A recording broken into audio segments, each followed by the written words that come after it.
You are listening to the Boxing Voice.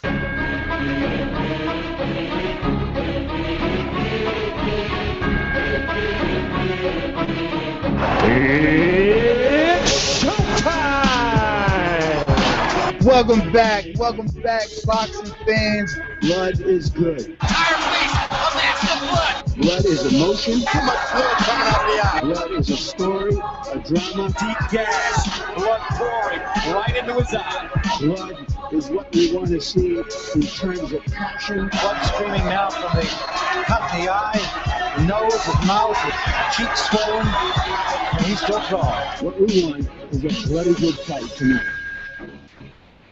We have Heather, the Heat Hardy. Is this you? This is me.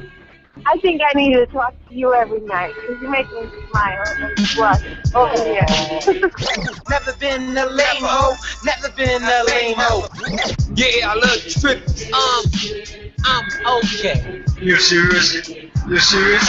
And that's the good thing about UK. That's why I can't hate on them guys, man. They love fucking boxing. No fighters in England.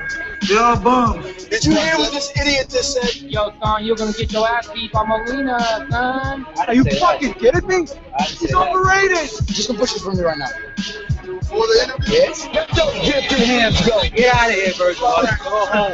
You want the table first, please. You not even lying. You want the table first, please. BoxingVoice.com. This is why we use the word sensation.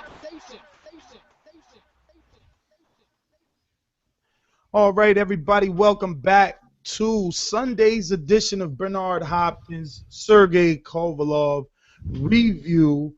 And we're going to get right into it because this fight lived up to the hype. But this weekend was a special weekend for boxing. I mean, even for a casual fan that stumbled across the NBC Sports card, I think that you were thoroughly entertained. And before we get into, of course, the meat and potatoes, Hopkins, Kovalev, I do want to give at least my thoughts on the NBC Sports card because I think that they did a great job as I guess packaging those fights to a casual fan. They gave backstory. Again, they like I continue to mention about NBC and BN Sports and all these competitive networks. They're doing really good work with their graphic designs, and even the I guess it would have to go into the directing because they're choosing good music and everything to introduce these fighters to you. And up first, of course, was Ronald Cruz, and he was taking on a guy that it's going to be tough for me to pronounce his name, as you know, but I believe it's Dmitry Mikhailenko. And the only reason that I'm even talking about this fight is because it was nonstop action from the opening bell. And the saddest part, again, there's actually a bunch of reasons why I'm talking about, because the saddest part is how it was such a good fight, but it was kind of sad for me to see Ronald Cruz in this fight. Ronald Cruz is a kid from Bethlehem, PA. NBC Sports signed him. He turned pro only in 2009, so this is a kid that's, maybe 3 years. I don't know what he's got. 6 years fighting now, and we've watched his career develop in front of our eyes. And I mean, if not we, definitely me, because the minute that he signed to NBC, to main events, which basically meant he would be featured on NBC Sports, we got to see him. And, here on this show, we're really tough, and we throw around the word bum. Maybe not all of us. Me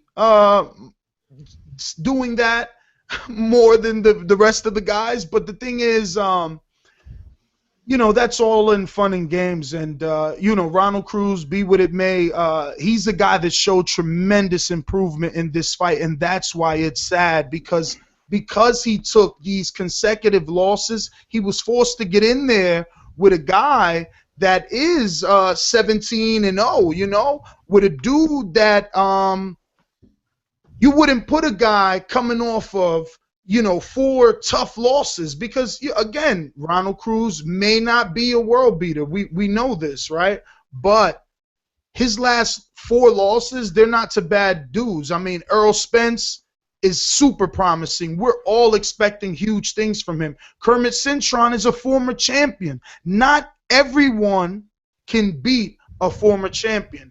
When you're special, the Canelos, the Thurmans, all the guys that have successfully beaten former champions. But remember, there's other tiers out there, and I am quick to judge and letter grade those guys.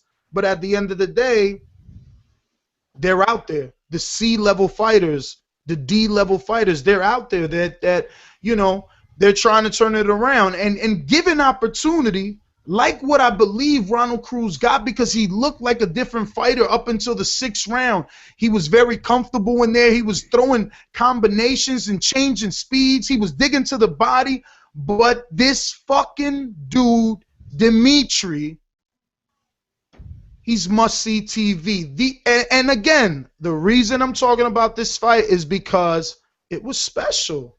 It was special. These guys are 147-pounders masquerading as 154-pounders. Because remember, Ronald Cruz started at 147. So, Kermit Cintron, I believe, was at 54. Earl Spence had to be back at 47 because Earl Spence is a welterweight.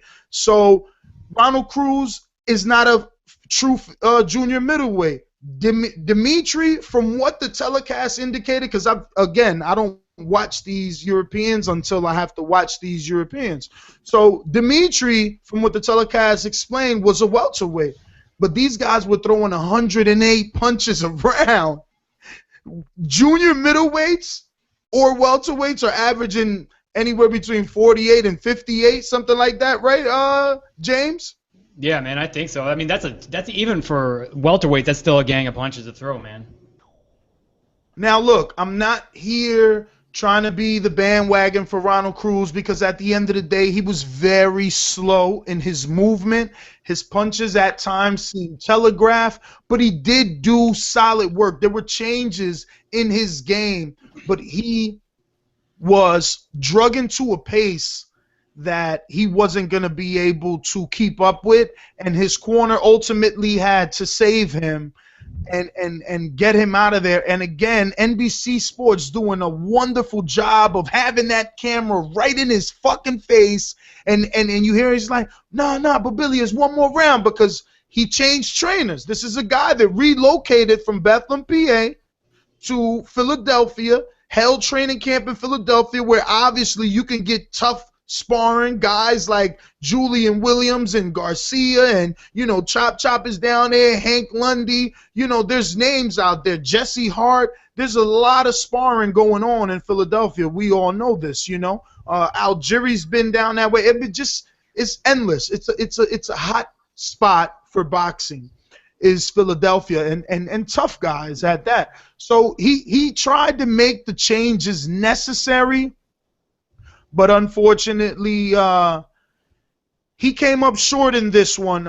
And again, sad to see that, because if he would have I would like to see what would have happened had he been given some guys where he can grow into that Billy Briscoe relationship. Because again, from what I seen, there was huge change, but he was just basically outgunned versus Mila Yalenko. So that is a fight that I truly recommend you guys check out. And then when we're speaking of the main event, I mean, the main event was wonderful. I didn't expect for that type of a fight. I mean, it was a guy we never heard of. So I can't call this guy that Mansour fought in Fred Cassie a bum at all, because it was a guy that we never heard of, right? So, I have to see what he's doing. And what I seen was a dude that seemed to be in very good shape. I mean, this dude was he was big. I mean, I'm a fucking heavyweight, and if we could switch bodies overnight, I wouldn't fucking mind it at all. That's how big this dude was. So Mansour had to be very careful because he was the shorter guy, but you know, in our eyes, again, he was the more proven guy. He's the guy that we seen or heard of.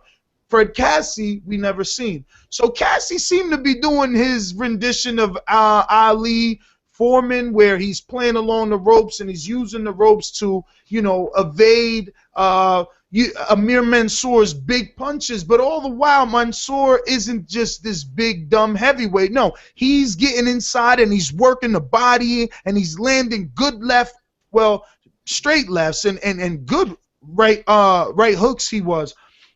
I think that he was very unsuccessful at times, using tremendous amounts of energy in attempts to get to Fred Cassie, and I believe that Fred Cassie's game plan was working very good. Now the fact that he implemented that game plan so poorly gives me the reason to believe that he was just surviving. But Beeb, if you haven't seen it, I could just go ahead and finish off my thoughts on that and move on to the main event. But I did want, well, the main event being Hopkins Kovalev, because I did want to give this card some attention, because I think that, again, NBC Sports did a brilliant job. The directing, the music, everything was good. I felt like they gave me enough information of Fred Cassie, and for a guy that didn't have any fights on the internet for them to view or Mansour to use as tape for training, they found very good pictures, and so they gave me backstory, and I love it when anyone is gonna do the work that I gotta fucking do on my own. Let them do it for me like that in the form of a video and audio put together. Man, I'm in heaven. Well, it's because of what the network is. It's a basic cable type network, so they're anticipating like casual fans will stumble across these cards and they'll, you know, watch these fights and they'll get a glance at boxing. So they try to educate these fans so they'll get an understanding of it, and they'll come back for future cards. So I think it's a good thing what they're doing. You may not know a lot of these guys, but it seems like, you know, even though they're not huge names, the matchups have been pretty decent. They haven't been blowouts. You know, obviously Ronald Cruz was a little bit in over his head, but he hung in there. And same thing with Fred Cassie. Fred Cassie came to fight. You know, he had some moments early on, but again, you know, Mansour, whatever you want to say about the guy is big and strong, and he can hurt you. And after taking his shots round after round, most heavyweights are gonna wilt, and that's what happens. That's what you saw here. So all in all, I enjoyed the card myself, and I think NBC Sports is doing a good job, and I'm dying to see what's going to happen next year with the recent changing of events that we've had these last couple months, and letting us know what's going to happen next year, because Kathy Duva is obviously not going to be at the helm with MSNBC Sports, so we'll see what happens. Do you think it's like a shift in production that they're kind of preparing for the onslaught of like Heyman fighters that are about to come on? Like they're trying to up their, I guess not say like up their production in general, but I'm saying like step up their game to kind of match the HBO and Showtime. I didn't see it, but that's what I'm thinking, because I thought that would happen from the beginning. They've always been solid, I thought, you know, and I know Ness isn't a huge fan of BJ Flores, but I like BJ. I think BJ does his homework. I think BJ knows what he's talking about. He's very insightful as well. You know, Chris, what's his name? Chris Mannix. He's actually getting better. He's doing his homework now. So I think, all in all, the more shows they do, I think they're starting to get into their rhythm. They're starting to get better. This team is starting to gel. The production team, the team of analysts, and I just think they're doing well. Let me just bring it back to the Mansour fight, because oddly enough, you didn't touch on this, and it was just. It's a fight that you have to see, because even if you're a casual fan, this is what you want to see. And being as though that even HBO is investing in Pulev, Vladimir Klitschko now? I know they're going to air some fight from Germany, right? And yeah, they can air the Pulev-Klitschko fight. Yeah, that's okay. So they got Pulev-Klitschko. They've been investing in Brian Jennings, and they've been investing in Mike Perez and all these heavyweights. So obviously the agenda is the heavyweight division. So here you got this guy in Mansour, 42 years old, but not really 42. You know, 42 lost 8 or 9 years to the federal penitentiary. You know, the big boys this guy went to. So, you know, he preserved himself because there is no nightclubs in jail. You know, there's none of that. So it's a strict schedule, 3 meals a day. If you got money, you get more. But this guy was training all along. And while he's not the best heavyweight, what he proved with Fred Cassie last night is that he has some fucking serious power. Yeah. He's a heavy-handed dude. Knockout has to be knockout of the year. I mean, I've never seen anyone fall that way face first. And I didn't even get a chance because right after that I just paused it. So I don't even know if that dude woke up. But just Google the knockout. Fuck it. YouTube the knockout. If you don't want to watch the fight, YouTube the knockout because I think he killed them. Watch the video. I swear to God.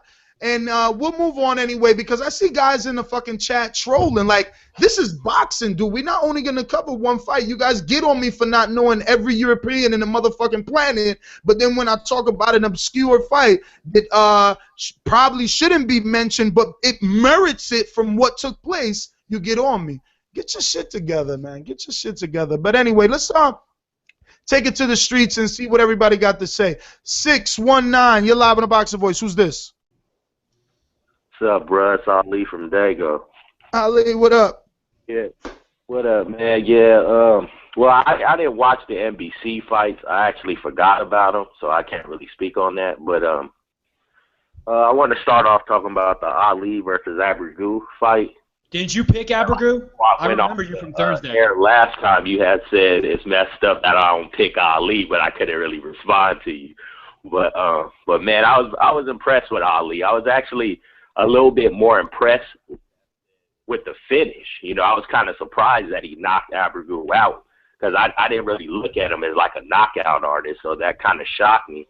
So I was impressed with that. I was impressed with, you know, his movement, the way he stuck to his game plan and kept moving around the ring and confusing Abregu, even though he was getting caught with Ali. Yeah. Now, you set yourself up for this, right? Being the first person to call in tonight and choose to eat your crow, because essentially what you're doing is eating your crow, because I remember this call. Yeah, definitely. I remember this. Wait a minute, because I got to make this good, because you know I only get it right. I get it right once in a million, so I got to gloat, because I get a lot of hate from you fuckers. And my assessment of this fight was spot on. I said that his movement would be key. And you guys didn't believe me? You said he would get knocked out. And, yo, it was even better because the irony was he knocked him out. He fought beautifully. Did he still get hit a bit? Yes. But he is developing. He is developing, man. I told you guys he had good fucking wheels. And now he demonstrated power. Oh, man. Recipe for the disaster. Recipe for a disaster for guys. But I still don't want him rushed. We don't need him rushed. Do you want me to add some? I don't want to see him and Errol Spence yet. No, I don't want to see that yet. Do you want me to add some more icing to your cake? Do you know that he was a 3-1 underdog? There you go. Wow. He was a plus 300, and I was saying to myself, "Wow, man, I should call Ness and let him know," because you really thought he would win. It was unequivocal for you. You were very confident. One time early on in my little career of doing this reporting, someone told me that not being at the fights is hurting me. And they were right, because I went to some Ali fights that you guys would egg my house for going to see. Me and Vic. So credit to Vic, man. We went to those Aviator cards when he performed and promoted them himself.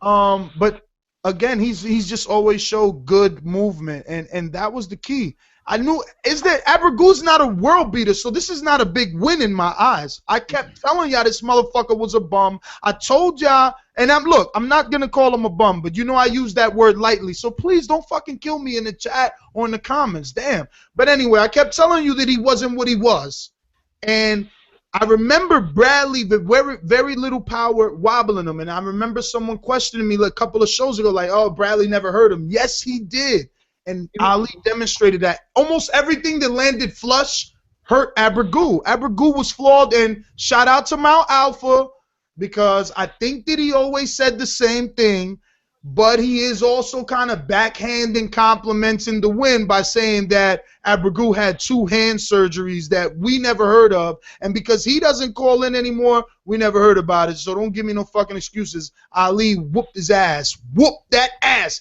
It was a fucking. I'm gonna pull up my card. I'm gonna let you guys talk and pull up my card just so I could come back to the score that I had it. It was a fucking ass whooping. I mean ass. It was an ass whooping. I think he lost 2 rounds in that fight.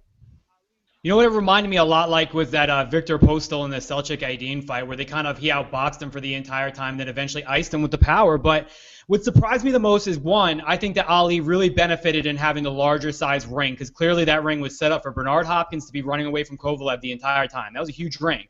And then on top of that, it really, it just surprised me that someone shorter and with smaller wingspan was able to outbox Abregu. And I knew Abregu. I even texted you on Thursday saying I was picking Ali just to make sure I was in for this shit. But, I mean, people like to have revisionist history when it comes to Abregu because they say that he was beating the shit out of Delorme the entire fight. Yeah, he got the knockout, but that fight was closer than people are making it seem like it was. And I never thought Abregu was a world beater. I thought he was a credible fighter, but I mean, I definitely don't think this is Ali's coming out party. I think this is his emergence on the scene. So I think it was a great win. I think it was a great knockout on TV, but no, it's his coming out party, and I'm going to tell you why. Because even though I don't think that Abregu is, he's not the chips in the dip, but Ali did better than Timothy Bradley, who at the end of the day is top pound for pound something. He's top pound for pound something. He's proven, and he struggled a little bit. Fighter A, fighter B. That scenario doesn't work though, and you know it. It works for me. It always works for me, even though maybe statistically it doesn't report that. It works for me in the long run. In the long run, it works for me. I believe. Anyway, but Ali, you can finish up, brother. I'm sorry. No, it's all good, bro. But yeah, but I thought Abregu he has like weird movement, like the way he hops around on his legs, it looks real weird, like he doesn't really have good balance. Do y'all feel the same way about that? He has horrible footwork and he squares up. That's why he's always going down. Yeah, he squares up and he keeps his chin up in the air. So I'm like, man. I'm sorry to keep interrupting, and that's why I said it sucks that you're the first one because I knew this one was so short, and I'm gonna be gloating all day. But I always mentioned the Richard Gutierrez fight. I said, dog, remember this dude in that fight. Like, a guy, like, I think they said it on the telecast. If you're special, you'll beat Abregu, right? So Gutierrez is not special. I think he's Dominican, yo. So you can see that there's never no bias. But he's not special. He may not be Dominican. He might be Colombian, too. But the dude has been in the ring. He's a tough guy. Like Carson Jones is a tough guy. But you guys overrate these guys. Okay, so you were right on Brook, but that's because he's special then, right? Because it wasn't because the Carson Jones fight, which was enough for most people. That wasn't enough for me because a tough guy is just that. A tough guy, you got to be smarter. You got to be able to think in the ring. Kovalev, he fucking showed he was a thinker. He showed he could set a game plan and follow through. He listened to John David Jackson. This motherfucker hit Hopkins everywhere till he gave Hopkins no room to go nowhere. He fucked Hopkins up. Hopkins had his hands in his pocket all night. Hopkins barely threw punches. I couldn't believe what I was seeing. Like, to back himself against the rope. I can't even imagine that he would have done that. I hope no one calls in and uses the whack ass he got old, because he didn't get old. He got punished. He got beat everywhere. They hit him on every part of his body until it was very difficult to protect his head. Well, I'm gonna say one thing. If he got old overnight, that same punch that Hopkins landed on Shumanov, he landed on Kovalev, and Kovalev stood up to it. and Kovalev, that the same types of punches he was landing on his opponents that usually got his opponents out of there, Hopkins was standing up to them. So if he was old, he never would have made it through to the 12th round. He never would have made it to the 12th round. But I felt scared. I didn't go back and watch it on TV. I did go back and watch the Ali fight because, again, he was really hurt in the 12th round. Hopkins was. Yeah, it was. He was really hurt. And I don't know. And they gave him this standing ovation, and this is the problem that I have because I have such a soft fucking heart. And I don't think that it's cool that it was okay with people that he made it to the 12th round. I think the fight maybe should have been stopped. And I believe if anyone calls in and says that the Abregu fight was prematurely stopped, I wouldn't argue with you. I'm not going to lie to you, Ness. I was sitting there watching that 12th round saying, uh-oh, he's going to get stopped. I thought the referee was going to stop it.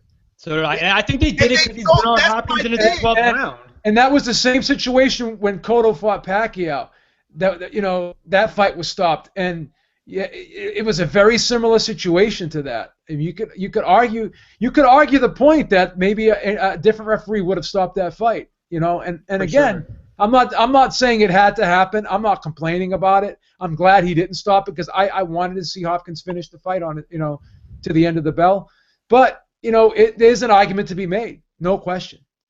Victor Draculich would have fucking stopped that shit for sure. Ali, yeah, let me go ahead and place you on hold and get to some other people, and we're gonna go ahead and. Hold on. Oh, I'm sorry. What's up, brother? Oh no, I just wanted to say I picked Kovalev to win that fight. I'll leave it at that. You probably did because I remember. I think that the count ended up being something like 17-16 or 15-16 Hopkins' way. So you might have been one of them. I'm not interested in that. Nah, Robbie's gonna come on soon, and we'll know. He'll probably remember.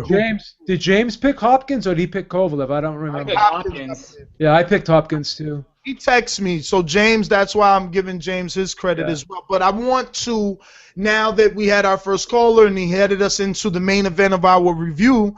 What is Bernard Hopkins, Sergey Kovalev? I just want to, again, because we were at the event covering it, of course, so I want to give you guys the overall experience, and it was an awesome experience. I don't know. Again, I only watched the Saddam Ali portion in its entirety because I felt like I seen enough of what happened with Kovalev Hopkins to be able to review it. But the overall evening was wonderful. Shout out to everybody that we did get to hang out with and have a great time with. Cheeks was there.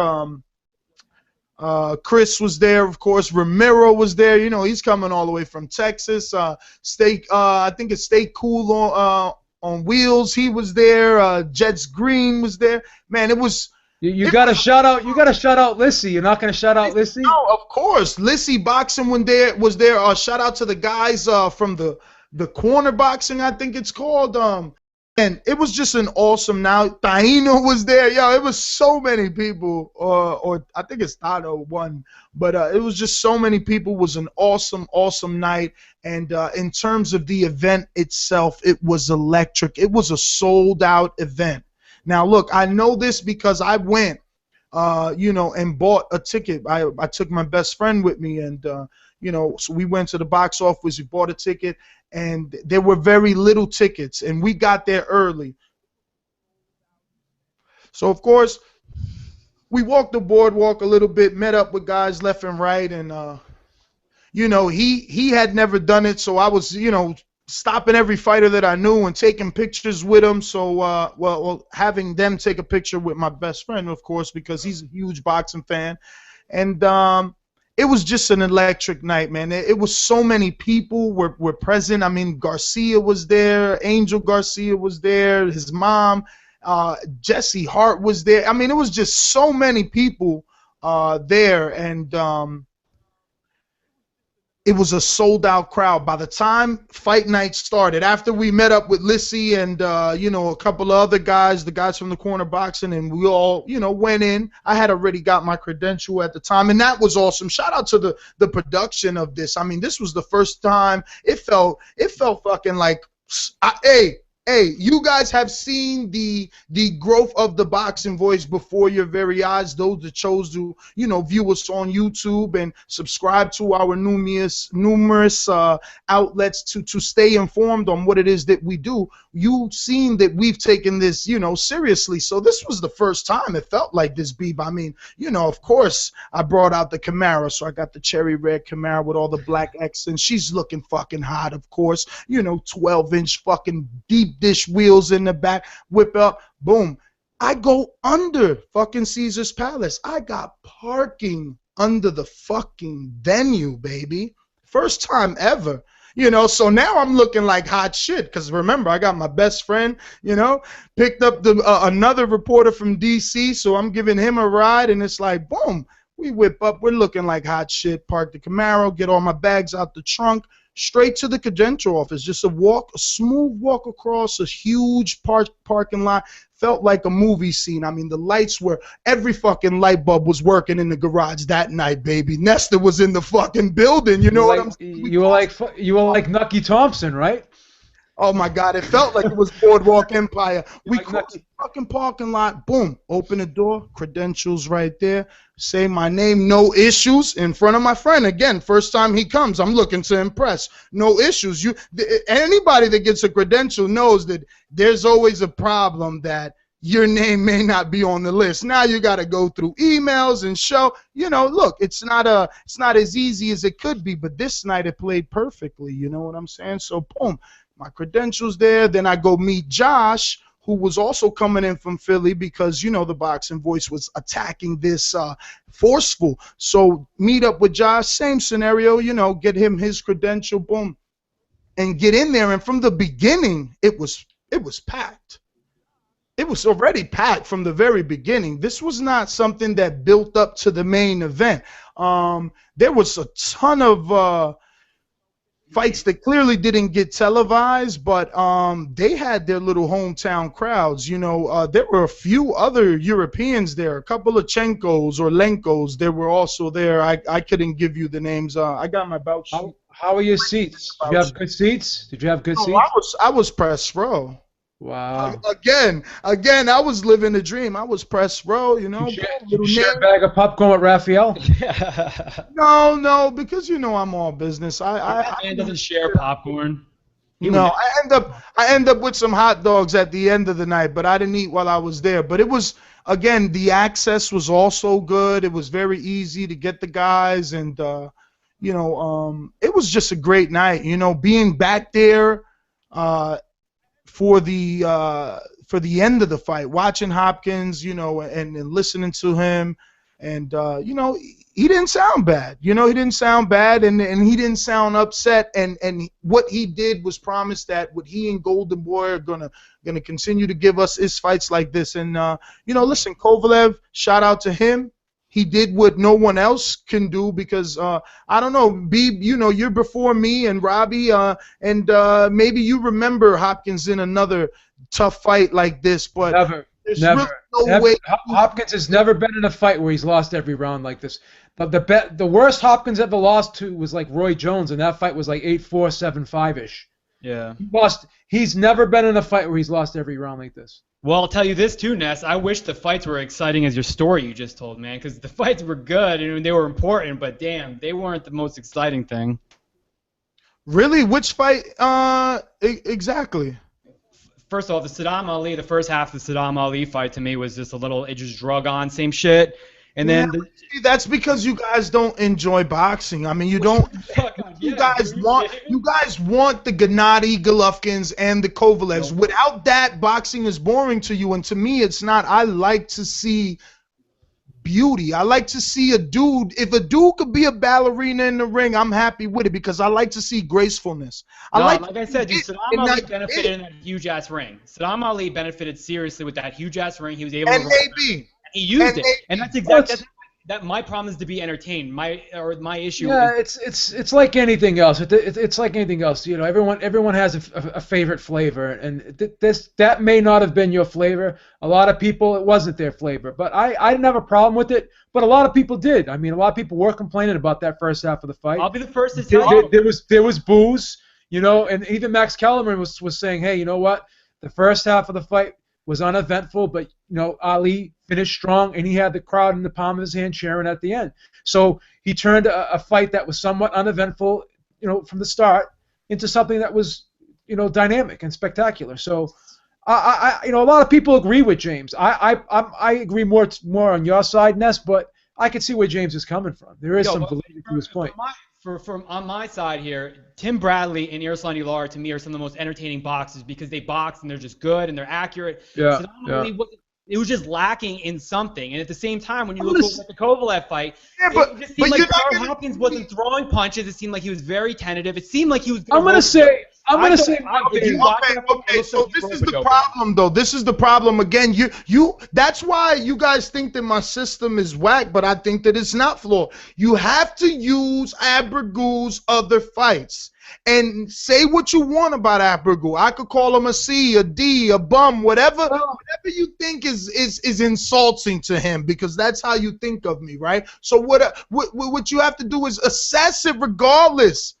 Bradley didn't look as good as Ali. And Ali might not be the best just yet, but this fight adds confidence. But confidence sometimes could be dangerous, or it can be that key element to creating something special. Now, sometimes that theory is applicable, and I will say in this regard it is, because again, you look at the experience. Bradley was a much more experienced fighter when he fought Abragu, and Ali, this was his coming out party because this was a test for him. This was a fight where he was a 3-1 underdog. Bradley wasn't a 3-1 underdog when he went up against Abragu. So you can compare this somewhat to it because both guys are athletic. Ali has a decent punch, but he's never been known to really be a knockout type guy. If you were to envision him winning this fight, I think most of us, and I don't want to put words in your mouth, Ness, but you thought it was probably going to be by decision, right? So the way he won this fight, it has to be impressive. Because, you could say what you want about Abragu, but I think Abragu is a solid guy. I think he's a type of fighter where he's gotten the most out of his ability. He's not gifted. He's not gifted athletically. He's not gifted physically. But he's a good boxer in terms of knowing how to fight. His fundamentals are sound. He's a bit of an overachiever, though. He's a bit of an overachiever. His fundamentals are sound. He was ranked number 2 by the WBC, whatever that's worth. So he was on the cusp of getting a title shot if he beat. So to me, I was very impressed with Ali because Bradley is a very, very solid pound-for-pound type fighter. I'm not really big on pound-for-pound, but Bradley is, and you could be considered and should be considered one of the best fighters in the world. No question about that. He is among the best.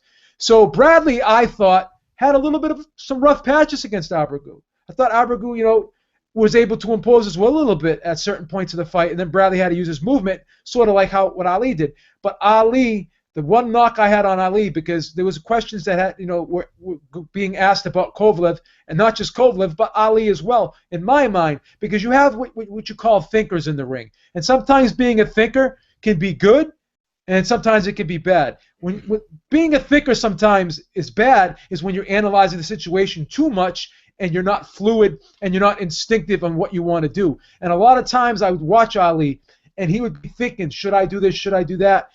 A little bit of hesitation, a little bit of hitch before he attacked. So in those lulls, when he was thinking, sometimes he would get tagged, or sometimes he'd get backed up, or sometimes he'd be controlled. In this fight, he started to put it together. He started to feel comfortable as the fight went on. His confidence started to grow. He started saying to himself, you know what?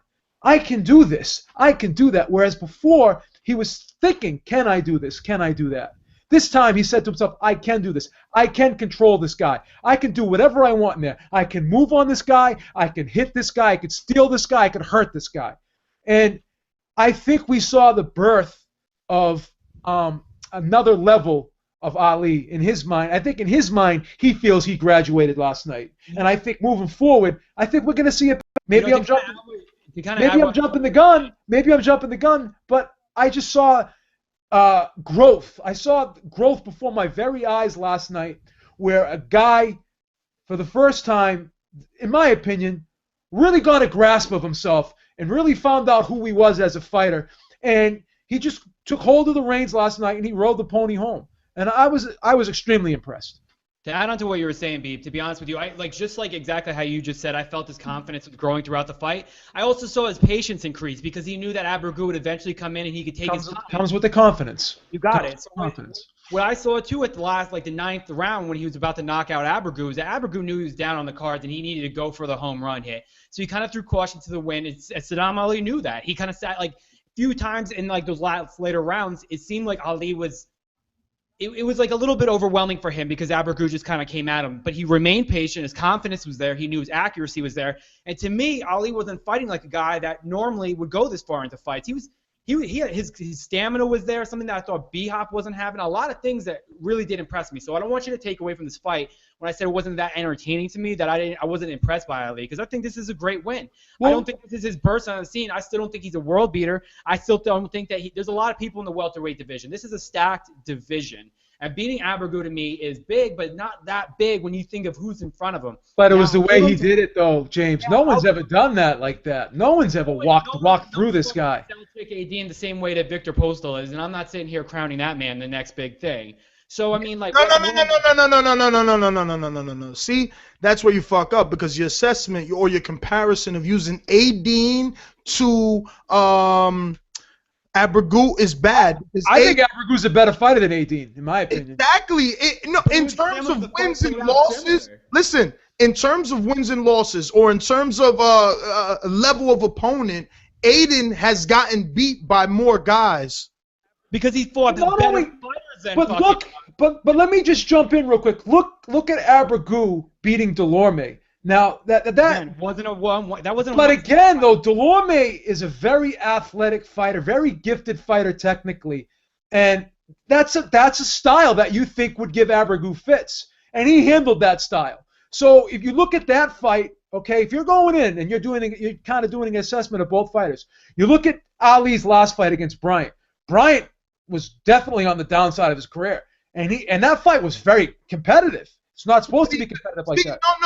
No. See, what people don't know, Brian is a tough kid. This kid's been sparring with Malignaggi for years. Oh, I don't want to take anything away from him, but I'm just giving you the landscape, though. You know, right away they listen, and that's okay, because Bryant again is a different style, and I said that. Bryant is a boxer. Abregu is not. He's this fucking orthodox caveman, and I've used the word caveman comparing him. But going back to what I was saying, though, real quick, I'm going to close it out real quick. When you looked at both guys' last fights, it kind of set the tone where it was you would lean the general guy in the know would lean towards Abregu, and you know it just shaped up like that. If you looked at the previous performances and you looked at the styles, you could say to yourself, Abregu may be able to impose his will on this guy. Yes, because unlike James, I don't agree. I do think that Saddam Ali got tired in the 7th and 8th round. He came back in the 9th and did what he did and got the knockout. But in the 7th and 8th rounds, he gave those 2 rounds up, and I chalked it up to him being tired. But he was tired in another way. He was trying to use his wheels to gain his breath, I would assume, because he was trying to stay on the outside, but he couldn't. So then when Abregu would attack, he would just fucking clinch, which is not good. So I understand how stylistically maybe some of you guys didn't appreciate it, but again, what we're trying to bring you here is more than that. Like I know pretty much everyone who listening today watched the Pacquiao-Algieri 24/7. I cannot fully assess it because my DVR is continuing to kill me and cut it when it's like 10-20 minutes left. But from what I did see, the gist is what I seen with Saddam Ali. Remember, this is Saddam Ali's first HBO fight. I've watched this dude for years. This dude is pretty much like Algieri, probably driving a Honda Accord, right? So, or one could assume, because from what I see, and I see him a lot. So this opens doors, man, and that's what this is. I mean, this is why we watch this sport, because a guy like Mansour that lost 8-9 years of his life could turn it around with the knockout punch that I seen. He is usable for HBO. He is friendly. He is fan friendly TV, no doubt about that. He will get fights. He will get that. And going back to Ali, one last point. One thing that immensely impressed me about this guy, because you mentioned the holding, when generally he likes to hold when the fight gets close. But if you notice, he was punching in spots where he normally doesn't punch. He was shortening up shots. He was really throwing a nice short, crisp right hand and really shortening up his left hook and throwing some 45s in there and the 45s, the little 45-degree angle. And the variation of the offense last night was very, very impressive because, again, going back to the thinking part, there were times that he'd get close and you'd see that he'd be thinking, should I fucking punch or should I hold or should I go back out? This time he was caught, in the line. He was basically caught in the line of fire and he reacted, courage under fire, and he fired. He fired his shots without hesitation last night, no matter what part of the ring he was in, up close or outside, mid-range. He was firing shots, and that's why I was impressed. I will say this, the thing that concerned me most about Saddam Ali, though, is that he kept getting hit with those left hooks earlier in the fight, man, and I wasn't sure he was going to stand up to those punches, but, a lot of people talk shit about, like, Saddam Ali's last fight and saying, oh, he looked vulnerable. I read an article, I think it was on the boxing scene, saying the reason why he was so drained for that fight is because of Ramadan. So I kind of was like, that made sense. So, like, I mean, to us, we kind of like, whatever, that's nothing. But, I mean, you got to think of the nutritional depletion you guys have during a month in which you barely eat anything of substance. So, I mean, I did for sure think of that as a valid excuse, and that's what I chalked that ill performance up to. But with this one, I mean, I definitely think that someone with a good left hook could really do some serious damage on Saddam Ali, but I will say that his chin held up because as much as I talk shit about Abergru, he does have a punch, and he's at least a quality puncher in that division. He might not be the best. He's definitely not the worst. So James. I was impressed. And where do you guys want to see Ali go? Because on the top-ranked side, where Golden Boy is with Ali, it's very top-heavy. You have welterweights like Manny Pacquiao, Tim Bradley, all them, Juan Mel Marquez. But it's all the other side of the welterweights is all with Al Heyman. So it's almost like he's stuck in this weird. Either he goes up to the very fights. He's got fights. Listen, I want to say that credit to you for bringing that up because he totally brought that up at the post-fight press conference, saying that Ramadan. It was exactly that. And he said he learned from that he would never do that again. So that means he's probably going to be like Amir Khan and not fight on those months. Yeah. And be intelligent because after this win moving forward he could only get big things. But again, I wanted to stay on the the comparison to that what HBO is using, showing you that Rocky story, because of course they want to sell the Rocky story with Chris Algieri, but all fighters go through it, and Saddam is going through it himself, and this win is gonna open some doors, man. But I want to do something new because I see the very many callers that we have, right? So we're going to do a different type of drive-by. I mean that me and my co-hosts here are going to allow a significant amount of you to go on without us giving any of our takes. So please, unless you feel it absolutely necessary that you need our opinion on something, say what you came to say. If you picked it, fucking glow. Talk that shit because this is going to be the first time we won't get to defend ourselves. If you were wrong, eat the crow because we're serving it hot and ready. So I just want to try it this way because I know a very chunk of you guys reach out to us on social media, and obviously we somehow weirdly don't get to everyone because I totally try to go over everyone. But what we're also going to try with this is if we get through everyone quickly, we'll come back to you, and work that list one more time. So let's get ready to do this. Pull up my thing here and go with, we went with already Ali from Dago. So 203, you're live on the Boxing Voice. Who's this? Hey, it's Murder from Connecticut. Murder, what's up? I got to take my time on this one because I'm a huge Bernard Hopkins fan, and I was devastated. I mean, it was so bad that I didn't even watch the fight again. I usually watch the fight 3-4 times. I always analyze the fights whether they lose or they win because sometimes you see flaws even when they win. Number one, I got to take my hat off to Kovalev, but I'm going to tell you right now, a lot of people compared it to Rocky IV. It was Rocky IV, but Bernard was Apollo and Rocky in the 12th round, meaning that he was getting killed, but remember, he did stun Kovalev. It almost, I thought it was going to be a George Foreman moment when he knocked out Michael Moore. It was very possible. Kovalev got hurt, but he stepped on the gas pedal, and he didn't give Bernard.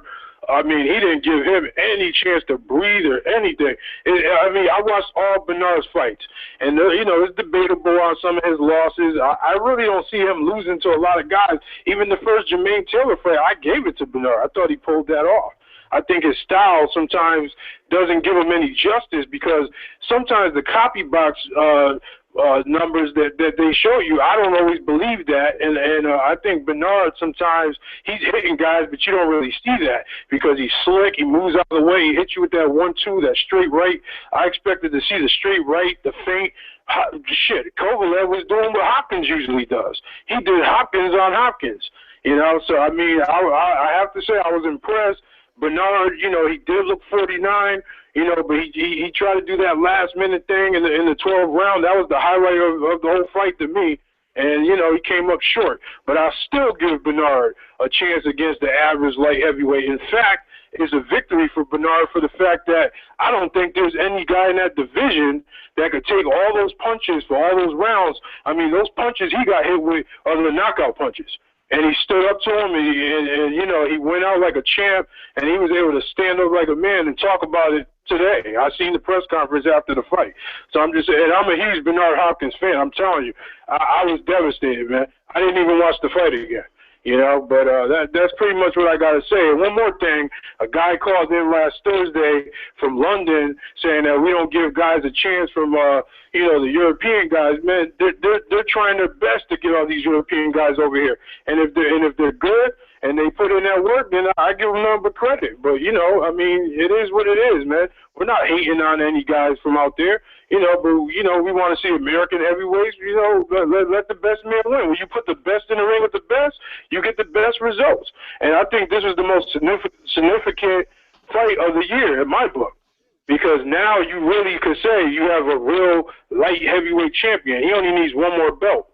And, you know, but let's see if he can hold it down for 20 title defenses like Bernard did the middleweight division. You know what I'm saying? In order to beat the man, you got to beat the man. But let's see if he could become the man that he beat last night. That's all I got to say. All right, well, obviously it's not going to work for us to stay shut, at least not for me. So what I'm going to do, to be fair, is since I'm breaking the rule, obviously, I'm going to be last to say something. Oh, Beeb wearing his Eurobum shirt. This shirt has to get retired. This shirt is going to have to get taken down off the store. Listen. After what happened last night. I want to say, Dave the Sinister, listen, I apologize. Sorry, Dave. I got to retire the shirt. I apologize, Dave. I have not sent you that. I will. I apologize. Yo, listen, I'm swamped here. Remember, I'm a regular fucking dude. So, okay, no. I'm gonna try. Listen, we're gonna hold strong. We're gonna stick to the original rules. Going to the next caller now. 313, you're live. What's up, Nessus? What's on? Just wanted to say some things about yesterday's fight. Firstly, I had both predictions right. Well, I'm not going to take any credit for the Saddam Ali prediction because, you know, he is a friend of mine and he's Muslim like I am, and I wonder how much my bias had to do with that. You know, if I wasn't, you know, part of that tradition, I don't know who I would have picked. It was very 50-50 for me. What's on? But I did say that he would have. What's on? What kind of car does he drive? Yeah. Saddam? Yes. I have no idea. He's in New York now. I'm in Detroit. But his family's well off. His dad's a mortgage broker, so he's probably, you know, got some good whips. Ness wants you to say 82 Accord. He just wants No, to hear I just wanted to see. I wanted to see the similarities in the Chris Algieri story because Chris Algieri's in Long Island, which is New York, and I know it's very far because I'm here on the East Coast. I know it's very far from each other. Probably 2.5 hours, 3 hours drive. For me, that's nothing. You know, I fucking drove home from He's got a Yugo.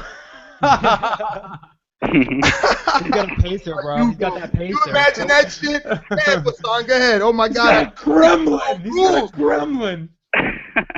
No, that's fine. I prefer it this way anyway. But I told you last week that he would have to adjust his defense because in his previous fights he used to, you know, square up a lot in between combinations. And I told you he'd have to use his legs more for defense than he would for, you know, upper body movement.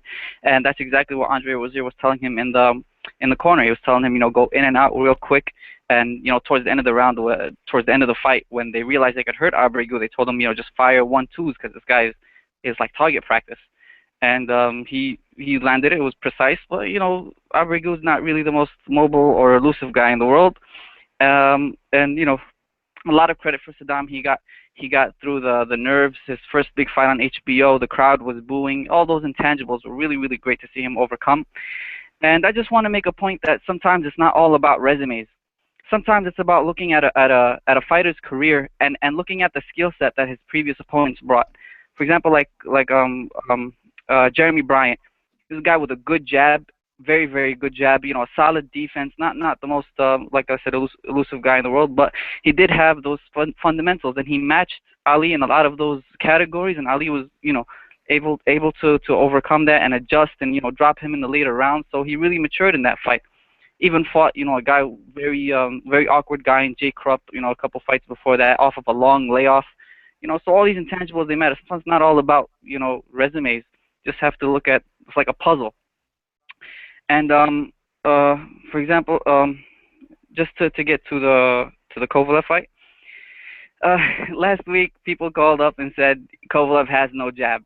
I'm not gonna ask you guys because it's a different mode of show today, but obviously he has a jab, and he was varying it upstairs and downstairs to the body. He was setting everything up with it, like I told you. He did not devise a game plan. John David Jackson didn't give him this perfect game plan. He always fights like this. Go and watch his previous fights. He applies intelligent pressure. He gets you stuck in the corner, and he maintains his distance. He uses his jab to get inside and break you down. That's about it. His defense is good. His balance is not bad, like the other caller said.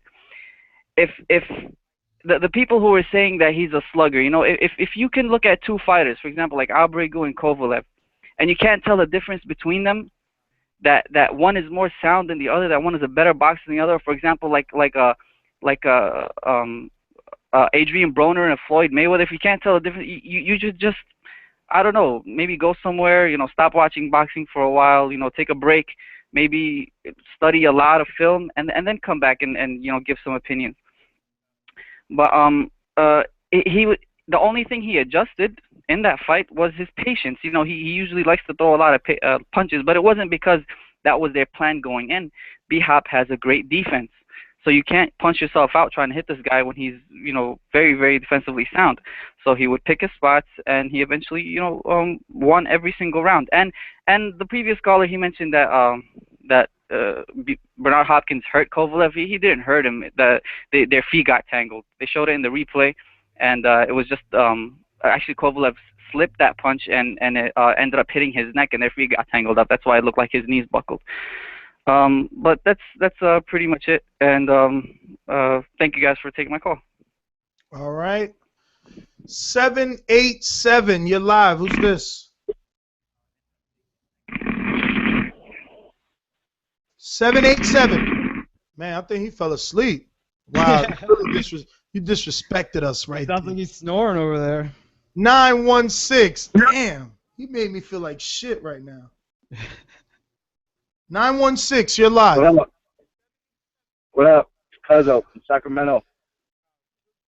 Hey, I just want to comment. That last call was pretty on point. The only reason why I called in was there's certain like the fact that so many people were 50-50 on this shit is really a testament about how human beings think. Because the bottom line though is that a lot of people, particularly even like you, when you first heard or started hearing about Triple G when he first came out, you were really reluctant to buy in on that bandwagon because a lot of people in general don't like to buy in on something that's not tested or not proven. But sometimes you can, it's okay to do that as long as you can sense an X factor in somebody, like a star quality scenario.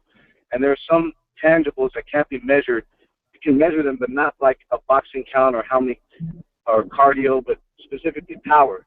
And I think that was a specific area in this particular fight that made a difference. Because if you get punched by somebody, a lot of your game plan is thrown out the window. You don't react in the same specifics that you wouldn't normally if you were going to carry out your specific game plan. Sometimes you can count how many jabs someone does in their previous fights and come up with your game plan, or you can count how if someone went the distance and see how their cardio looks like. But there's certain things that you can't necessarily prepare for, and that's when you get hit by somebody. And so it's okay to buy in on specific people early in their career when you can identify a specific star quality power or X factor scenario. And Triple G and Kovalev are two of those people. I'm surprised that more people didn't see that early. Like I saw Carcino's video on this preview, and he was laughing at this fight because the only thing that didn't happen was Bernard Hopkins making up some reason why he couldn't continue. Having some type of scenario where he fell down and hurt his knee, and I can't continue anymore after he felt that power. But there are certain boxers that you can look at and identify that and realize that motherfucker's going to be the truth. That motherfucker's going to be the truth. And you got to, but certain people don't want to buy into that shit because maybe something happened in your life, in your history, or something like that, where somebody told you some shit was going to happen, it didn't happen, you get all disappointed, you're in fear of disappointment. But if you can identify certain things that are special, it turned out to be real, and that's what happened last night, bottom line. Yeah, ever since they told me there was no such thing as Santa Claus, I started changing the way I thought too. Yo, you know what I'm surprised? Yo, real quick, I want the caller's opinion on this too, because he's talking so highly of Kovalev. How come no one brought up the fact that Kovalev completely averted the Adonis Stevenson question straight over to Bernard Hopkins after the fight? Did anybody else notice this? I noticed it, and I know why he did it because I think it's bullshit. I think he was advised by HBO to do that. To give it to fucking Bernard Hopkins, saying Bernard Hopkins would have beaten Stevenson, he should have called him out. Yeah, but he was so pissed at going through all that drama trying to get that fight before. I guess he's done with it. Now he could just say, hey, I fought the other guy that had 2 belts. This guy only had 1 belt. So I think it was just a ploy to minimize Stevenson, and basically there's always going to be that bad blood in there because they had the lawsuit. I don't know. I want to ask the caller. Obviously, it sounds like you picked Kovalev because we got to start issuing the crow. We can't leave that out. Hell yeah, I picked Kovalev. Yeah. That was an easy pick. I don't see why motherfuckers are so 50-50 on. Even all the boxing. Okay, you said that. Let's because there's a lot of callers. You know what I'm saying? Obviously, we can't remember everyone to pick Kovalev, so we're gonna give you that. But we do got to move on. 203, I got to bring you on. Just state your name for the callers. Murder.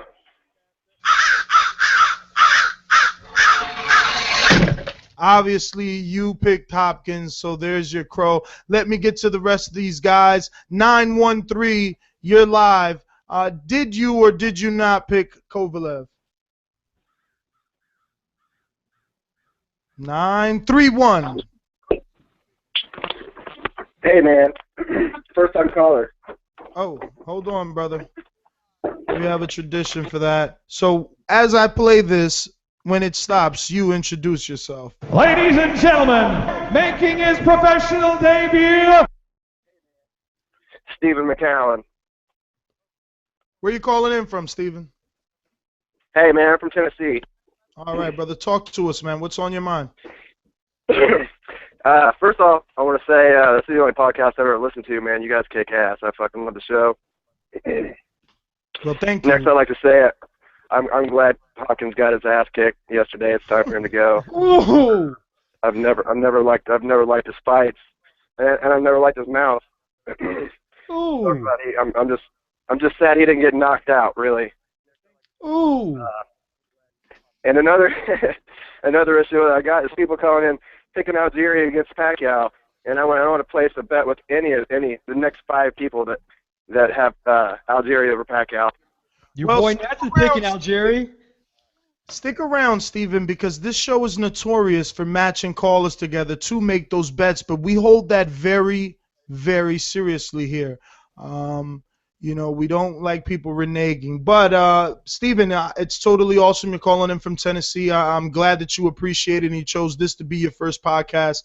Now the next step is to share that amongst your other boxing friends and drop us a 5-star review on iTunes to increase the visibility of other guys like yourself finding us. You got anything else before we get to everybody? Because, of course, it's Bernard Hopkins, Sergey Kovalev review, so there are a lot of callers like you that want to give their take. Yeah, I understand that. I've heard. I got one more thing to say. I've heard you once say that you was a big Bill Maher fan, and I think that anybody calls in, and I think there should be a new rule. Anybody calls in and talks about Ward, you should automatically hang up on them because he hasn't fought for so fucking long, man. It's fucking crazy. New rule. New rule. You talk about Ward, you're gone. I love it. I love it. Listen, I will say this. I believe next week Ward would be 1 year inactive. So we can absolutely implement the rule because in 1 year of inactivity, you get dropped from boxing rankings. So unless we deem it absolutely necessary, maybe we can implement that rule. We'll let you, the caller, decide. 931, Steven, thank you for calling in. We love when we get new callers. We hope that you guys become reoccurring callers. So 636, you're live. Hey, this is Diano, man. I got to eat my crow. Hold on. Here we go.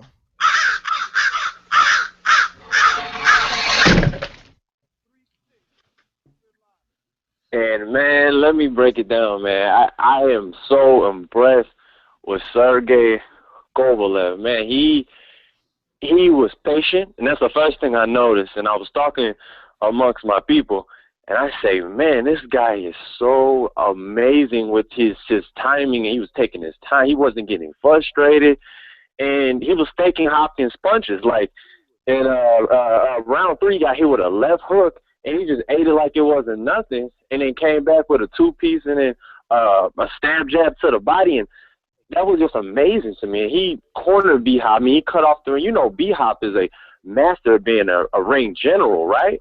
And, I mean, Bernard was trying his hardest to roll and, you know, try to pull counters in the corner, and he would catch Kovalev at times, but it really didn't matter because Kovalev had a mission. So hungry, and he was just so determined to win that fight. And the up and down jabs to set up his combos, and he hit him with that right hook, which I didn't think he had. I did not think that Kovalev had a counter reflexed right hook. And when he hit Bernard Hopkins with that, when Bernard Hopkins tried to do a weird little jab move in the first round, I was just impressed. I just could not believe it. So, like I said, man, he's impressed me. I'm a new fan, though. I'm just be honest. If you know, prove me wrong and you show me that you're the good, you're the real deal, nobody's going to beat him at 175. I don't care who they put him up against. You know, I mean, the only person I can see maybe, I mean, just nobody. I just don't see. I don't see anybody messing with him at 175. Let's get to the Ali.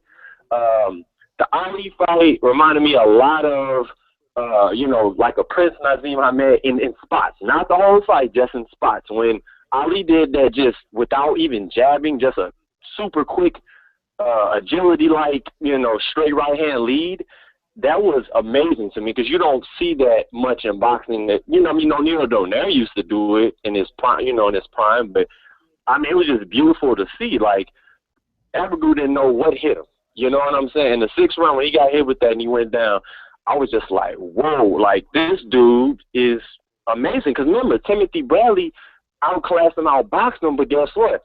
He didn't drop him like that. So for him to drop him like that was simply impressive for me. And, you know, for me anyways. And then round 9, when he got him out of there, you know, when Abegu's legs was all shaky, I just knew it was over because he had so much skill. He boxed and he took his time. He didn't rush anything to me. And, of course, you're going to get caught. People keep saying, oh, he got hit a lot. Dude, this is boxing. You're going to get hit sometimes, especially if you're boxing at the next to elite level. Like, to me, Abegu's more like a close to being a gatekeeper type deal. That's just my opinion because if he fought anybody else and he hit him with those shots, I still think that you know, Abregu has that power to hurt someone. Like, he has good, solid punching power. He has good timing. But overall, I'm impressed with Ali. We have a new rising star, just like with the whole Terrence Crawford thing. I just really feel that it's a good homecoming for these new up-and-coming boxing talents like him to prove himself on HBO. You know what I'm saying? Same thing with Earl Smith. I can't wait till he gets his big, you know, shot to shine. But, yeah, that's pretty much all I had to say. And you got to tell me what you think. Do you think Ali's going to be that next star? He's going to be, you know, a champion for Yemen? Like, he's going to be the first Yemen, you know, Yemen descent person to be a champion. Do you guys think that's going to be true, or you don't know? That's a tough division to be a champion in, so I think we're just going to have to give it a little bit more time before I start thinking about that. I think Prince Nassim Hamed was Yemen as well, so I don't think he'd be the first champion. Not to try to correct you, I'm just, you know. All right, 818, you're live. What's up, guys? This is AB. So I'm just going to get straight to the main event. I actually called in on Thursday, and I said that Kovalev is going to outbox Hopkins. I didn't say he was going to knock him out, but I did say he was going to outbox him because once Hopkins feels his power is going to go into survival mode. That's basically what happened after the first round. So I'm just going to give my breakdown on this. It was Saturday afternoon, and, you know, I kept hearing, I remember all the callers that were saying, you know, Kovalev is like another Pavlik, and I did watch some rounds with Hopkins and Pavlik, but I'm like, you know what, let me watch these rounds again, and let me look at what Hopkins does well. Let me see what Pavlik is, and then I'm going to, like, you know, I know exactly how the fight's going to go. And this is what I noticed. Pavlik is very, very slow, heavy-footed, comes forward, and that's literally all he does. And what Hopkins loves to do is Hopkins loves to lunge in with his right hand and and clinch and with his head. So what he does is he circles, he moves, he changes angles, and then all of a sudden he leaps in with that right hand or with the left hand and clinches you, and he also does it with his head. And then I noticed that what Kovalev does is Kovalev goes in and out. So Kovalev is in and out. He's on his toes. So the Ismail Salik fight, when he fought Ismail Salik, he timed Salak perfectly. Okay, so Salak came in and Kovalev got him. And then after seeing that, I said, there's absolutely no way that Hopkins is going to be able to clinch Kovalev. And then when he comes in with that right hand, Kovalev is going to counter him. That's pretty much what happened in the first round. After that, Hopkins just went into survival mode. You know what? I think Kovalev gave him too much respect. If in the beginning of the fight, the shake hands and then the shaking hands again after he knocked him out in between rounds. So I think Kovalev was also a little tense. He gave him too much respect, and I think that just because of, you know, he was in the ring with a legend, and, you know, he knew that. But I think this is actually a little bit more impressive than a knockout because the haters, again, that called in on Thursday and said Kovalev is a bum, Kovalev can't do this, Kovalev can't do that. He's just like another Maidana, Lucas Matisse. The way that he outboxed Hopkins, they can't say anymore that Kovalev can't box.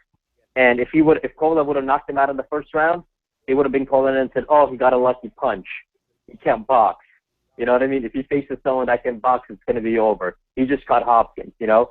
And then regarding the whole age thing, you know, I don't even think it would have made a difference if Hopkins was 10 years younger, because Hopkins was never that fighter like a Roy Jones Jr.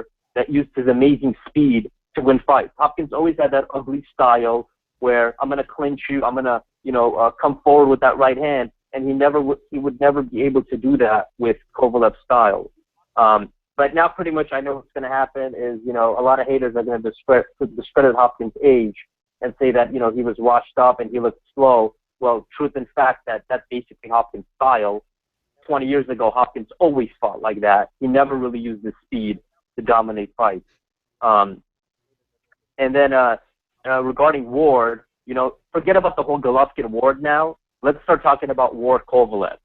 Should Ward go up and face Kovalev? Because, again, after dominating your division for 6 years now, it's time, you know, you go up, you know, and get another challenge. And again, it's the same. If Ward is not going to be able to clinch, because again, Ward has to clinch you. Okay, if Ward can't clinch, it's going to be difficult for him to win this fight because, again, Kovalev times you perfectly and he goes in and out. So, you know, that's basically that on the main event. And then regarding, I was going to say, yeah, pretty much, you know, it's kind of like your associate said, why didn't he call out Stevenson? Well, you know, he kind of got tired of that. He's been calling him out for, you know, 2 fights now at the post-fight, and then he knows that Stevenson went to Showtime and is with Al Heyman, and the two networks don't do business, so he probably got tired of that, and it's like, what's the point? You know what I mean? Stevenson's not going to face me, so why would I waste my time calling out this guy? But the one guy that poses a threat to him, I think, is Better Beef.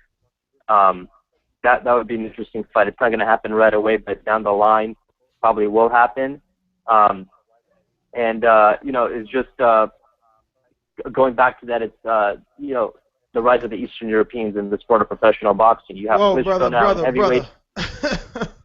I gotta stop you. I mean, it seems like you're gonna go forever, and I know that we're supposed to let you get your take, but man, you're touching on the world of boxing here. We got to get to some other callers. Like I said, it's a post-fight review show, so it's a lot.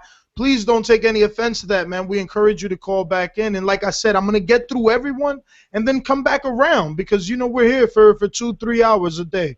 All right, brother, I'm back. 718, you're live. Yo, Ness, what up, though, man? QB, what's up, brother? Man, listen, man, that fight, man, I call here tonight, man. I'm going to take my crow like a man with the Hopkins fight.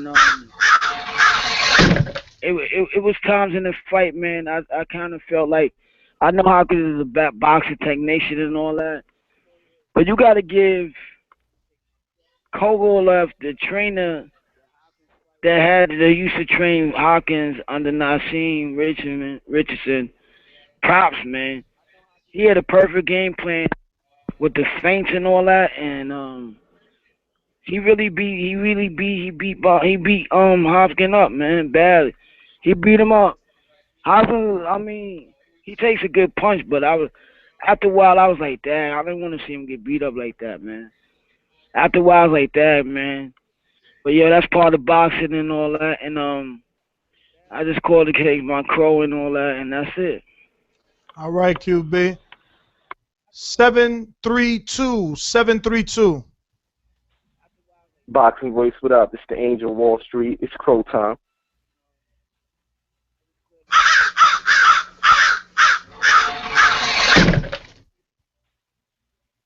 Yeah, man. Salute. Look, real quick, shout out to Amir Mansour. As you've already said, and that's KO of the year. I suggest anybody to go on YouTube, check it out. My man Saddam Ali held it down, Brooklyn. You know I'm a little biased, you know, grew up there, so much love to Saddam Ali, and I'm happy for him. And yeah, he helped me out a little bit this weekend. You know, wifey wasn't too mad. You know, with him and my bum-ass New York Jets, you know, I got a little bit of money to come in. But let's get to the main event. Kovalev, I can't sit up here and disrespect. There's no front, and anybody who sit up here and try to undeliver on their crow is straight bullshit. And I know what I've seen. The man fought a hell of a fight. His major flaw that I was talking about was Kovalev takes at least 4 or 5 steps backwards. I'm sure Beeb sees it because Beeb is a great boxing mind. He resets ridiculously, and I thought B-Hop would take a major advantage of it. I really did, and he couldn't. Plain and simple, Kovalev deserves full credit. He's a beast, and I don't see anybody at 175 beating him except for maybe Stevenson, and he's going to duck his way through. So, you know, definitely shout out to the Shooter Boxing Gym in Philly. Much love, man. Julian J. Rock, I appreciate it, showing me the love, bringing me through, and I got a chance to witness B-Hop. He's an amazing dude. Like, his heart and just his ability and mind is great, but he flat out lost. And I'm not even saying he has to retire. I wouldn't even mind seeing him fighting Stevenson. That would not be a bad point for me. And yeah, the event for AC looked good. I can't speak about it. I wasn't there. I'm still in LA. shout out to the fam out here. AC looked good, and I'm happy for it because, I'm an East Coast native, and after Sandy, it looked pretty washed up. Like, I don't even go to AC anymore. I'd rather go out to the Poconos. But AC looked pretty good, and that's that. I know y'all busy, Boxing Voice. Much love, James B. And that's salute, man. Peace. All right, brother. Thanks for calling in. Angel of Wall Street, man.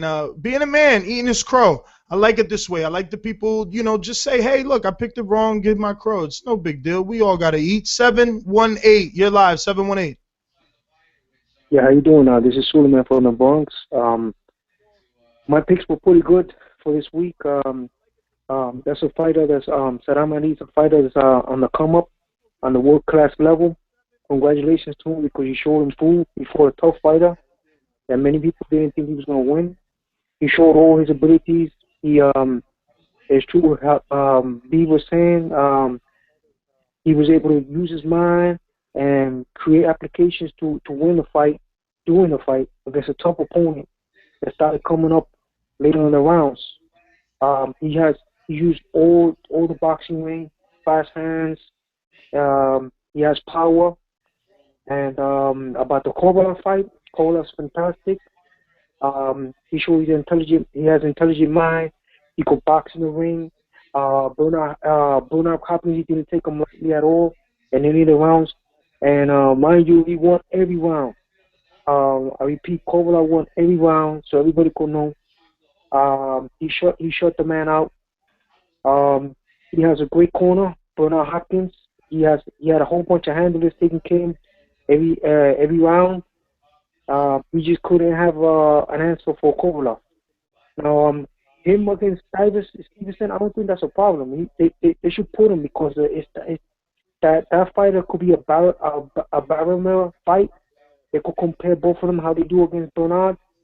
If he beats him, that'd be a good match for Kovalev to unify the belts. But I don't see nobody beating Kovalev at this time at that division. And also, people forget that Bernard came up as a middleweight, and this guy started his career as a light heavyweight, and that shows in the fight in the later rounds because Kovalev looked big, man. In the ring, he looked real big. His shots was hurting him. I mean, he wasn't going down because he's a cagey fighter, but they were showing. And another fighter that's on the come up, Amir Mansour. He's on the come up for the heavyweight division. And thank you very much for giving me the opportunity to talk to you. You got a great show. And much blessings for you and the staff. All right, brother. Well, thanks for calling in, man. Suleiman, I remember when he became a first-time caller. Now he's a regular caller, and I appreciate it. Suleiman, continue to call in. We're going to continue moving down the line. 443, you're live, 443. Hey, what's up, guys? This is the Gringo calling in from Maryland. Gringo, what up? Hey, man, just calling in to gloat a little bit. I told you the other night Kovalev was going to win because he would not let Hopkins wrap him up and, get dirty with him. He had that backward, when Hopkins would come in and try to do that, he would have that backward step and just, hit him with that counterpunch all night long. And then in the first round, when Hopkins had that when Hopkins got knocked down, that changed everything. Hopkins, from that point on, didn't want to take no chances at all because he knew that boy would, had that in him. Take that one backward step to avoid his shot and then rock him with that right. So I'm just here to gloat. So thank you very much, and I hit that one on the head. All right, Gringo, you sure did, man. 908. Hello? Yes, you're live. What's up, Boxing Voice? This is John from Rahway again. What's up, John? And I want to talk about Saddam Ali, man. He really showed his class and his skills. People don't understand that it takes patience. I knew maybe in the early rounds he was going to be very patient, using his jab, finding the distance and moving his, using his angles, slipping punches, making this guy very tired, chasing him the whole fight. And in the later rounds, catch him coming in when he makes a mistake. It's patience. The crowd, they want to see exciting things right away, but they don't understand the patience that it takes. He's setting him up for a good shot in the later rounds. He was going to open him up. This guy was dangerous, so he was being very smart, getting rounds in the bank, and then in the later rounds catch him. That's exactly what he did. The crowd was cheering for him after he knocked him out and everything, after booing him earlier. It's great. I really said earlier when I called on Thursday, I said that a lot of people are going to open their eyes to Saddam Ali. And, yeah, man, it was great to see that from him, and I'm really excited to see who they put him against next time. And also, but a little flaw that I keep seeing on Ali is in his last few fights, and even in this one, well, last night, is when he throws his hook. His hook is really wide, and he keeps exchanging with his left hook. If you have a shorter hook, he's going to get cracked, and his jaw, he ends up hurt. So I think that's a little flaw that he needs to work on. But other than that, I mean, the sky's the limit. I like him. I like his style. He's very technical, and that's what I like in fighters. But anyway, main event, I got to eat my crow. I picked B-Hop. Oh, I'm sorry, brother. Falling off here.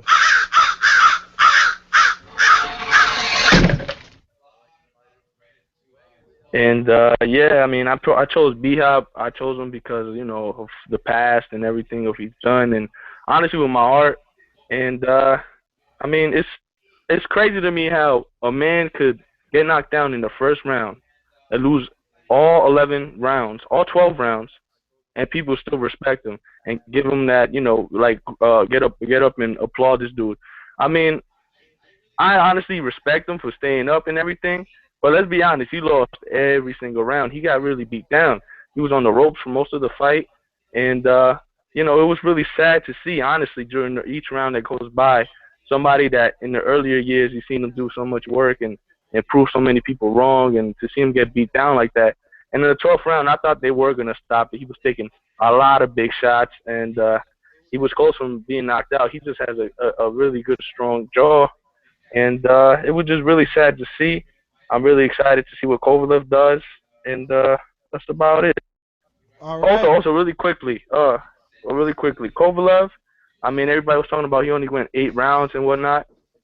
It is impressive to see him go 12 rounds, but you got to understand, they were also slow-paced. They weren't really quick-paced rounds, so you still got to see how his stamina is. But other than that, that's all I really got to say. Boxing Boys, you guys are doing a great job. That's it. Thank you, brother. Thank you. 312, you're live. Who's this? Yo, it's a motherfucking fight doctor, bitches. What's going on? People are ready for you. They wanted you to call in. People want you to eat your crow. Well, listen, I called in. I'm eating my crow like a man. All right. So serve it up.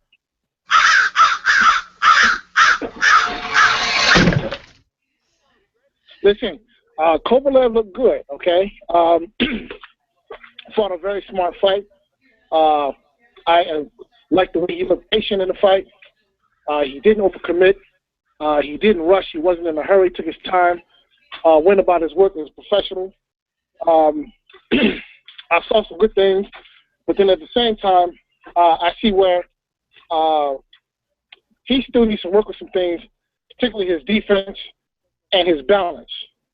I think it was the second or third round when he went down. That was because of his balance, okay? Then the shot that Hopkins caught him was in the 12th on the neck. His reaction to that shot had a lot to do with his balance. So, I saw a lot of good things from Kovalev, but I think there's still a little bit of room for improvement. Yo, hey, fight doctor. This is the second week you call in and you call him Kovalev. He's not a Mexican. His name is Kovalev. Look, man, whatever the fuck. Look, the Russian cat. Okay, how about that? Okay. Kovalev. The guy looked good. Okay. I would like to see the Stevenson fight. I think that fight needs to happen real soon. But I think what's probably going to happen is the politics of boxing are going to get in the way of that. Now, having said that, I think if I were Andre Ward, I would be taking a good, long, hard look at Kovalev. I think that's a winnable fight for Ward. I think Kovalev probably needs to get the Stevenson fight in order to have something to entice Ward to come up to 175, because right now he has nothing but a paper title. Stevenson is still the man at that weight. Don't do that. Don't do that. Don't do that.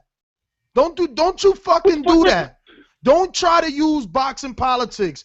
Fuck that Chad Dawson beat Hopkins, lost to whoever makes Stevenson the lineal. We know he's the lineal champ, but at this point, he ain't bout shit. Look, it don't matter. He ducked the fight. He ducked the fight. He ducked the fight, and we were okay with it because we were gonna let him fight Hopkins. Then he didn't fight Hopkins. Wait, he ducked who? What you fucking talking about? He ducked who? Kovalev. He jumped shit from HBO.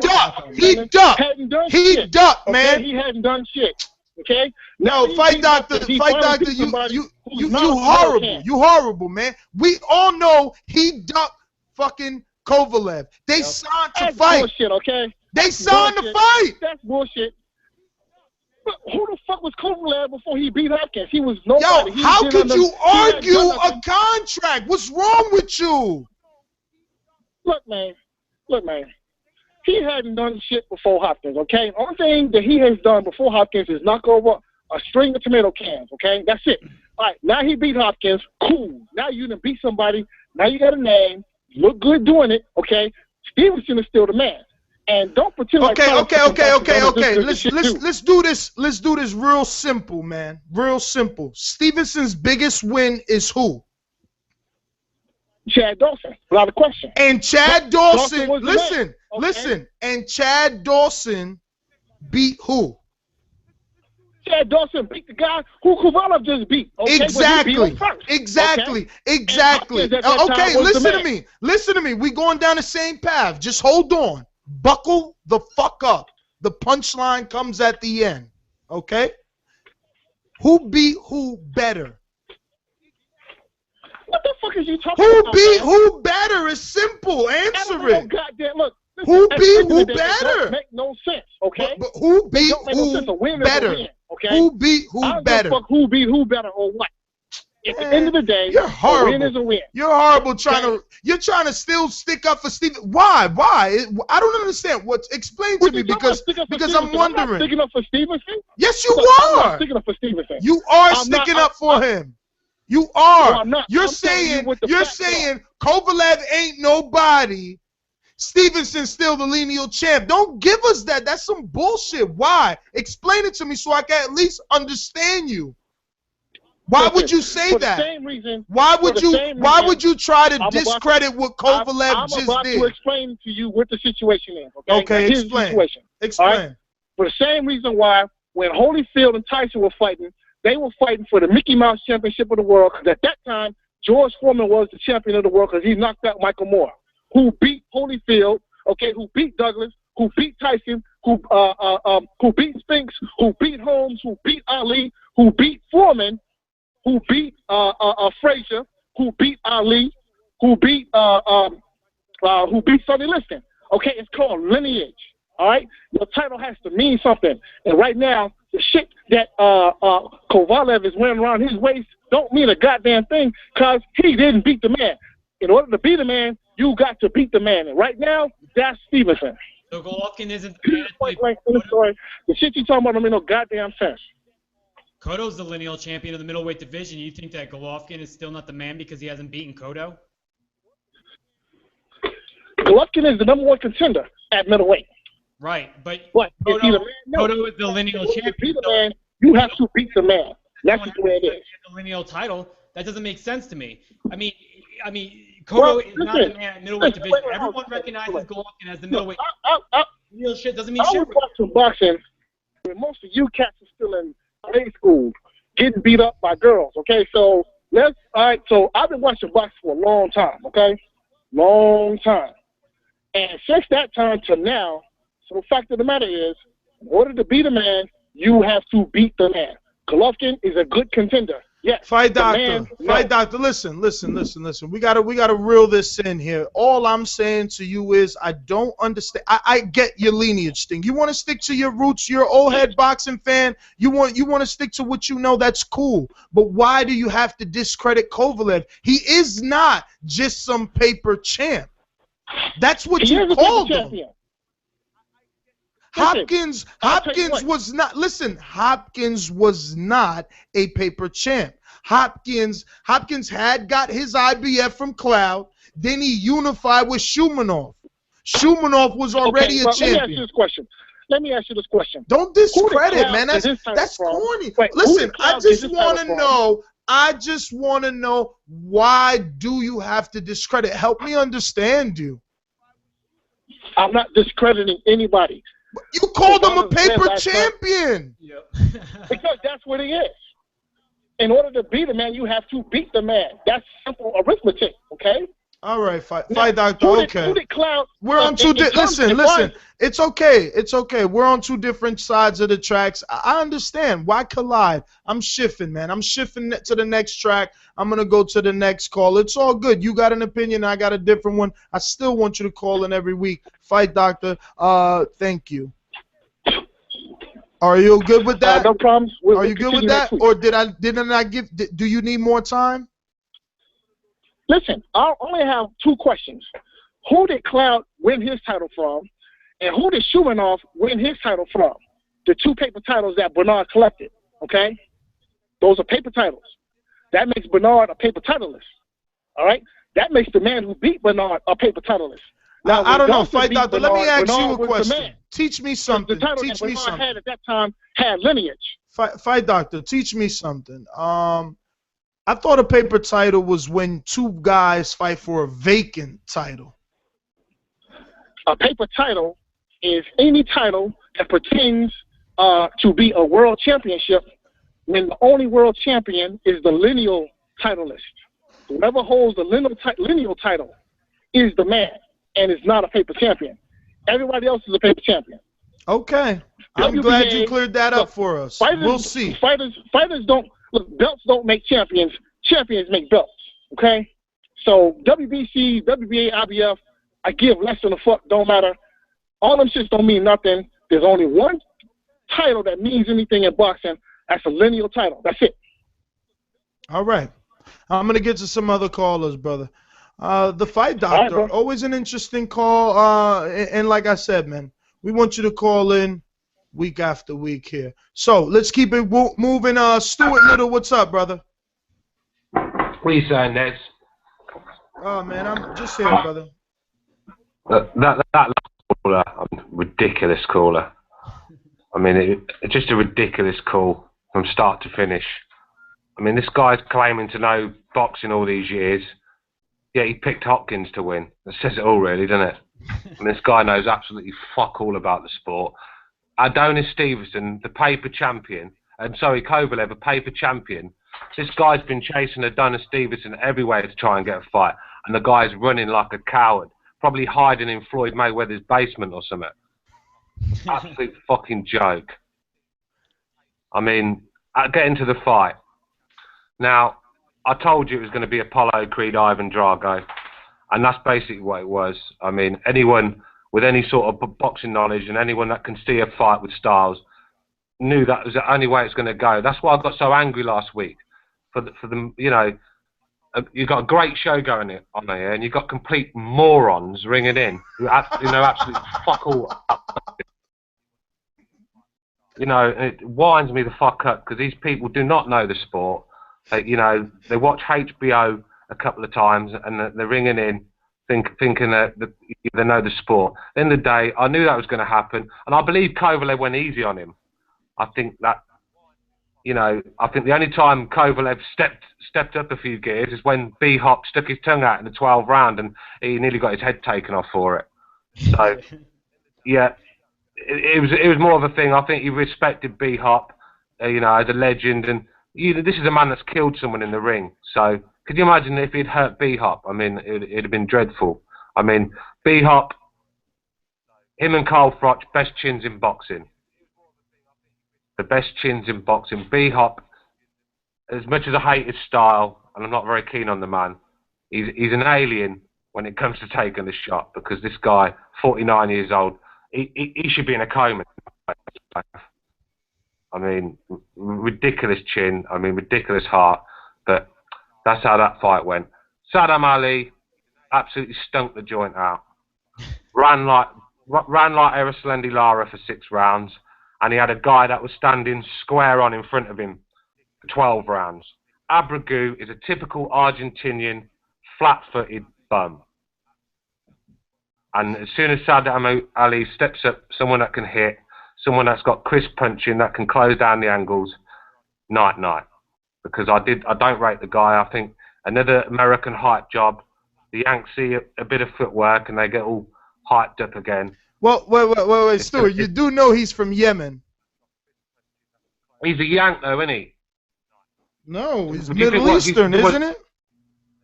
Well, yeah, but he's an American, born in America, yeah? I'm not sure. Did he learn to fight in the Yemen? Sure he did. Okay, so I mean, look, I'll adopt what him. I'm just saying, Americans are getting hyped up about him, and it's gonna end bad. It's gonna end bad. That guy's got flaws. Can you imagine sticking him with Keith Thurman now? They're roughly around the same fights. Can you imagine what Keith Thurman would do to him? So let's not get all hyped up about this guy, because what would Brook do to him? Well, I'm not even going to mention Kell Brook. And Kell Brook's a champ. That guy wouldn't last 3 rounds with Kell Brook. But yeah, that's my thoughts on the fight.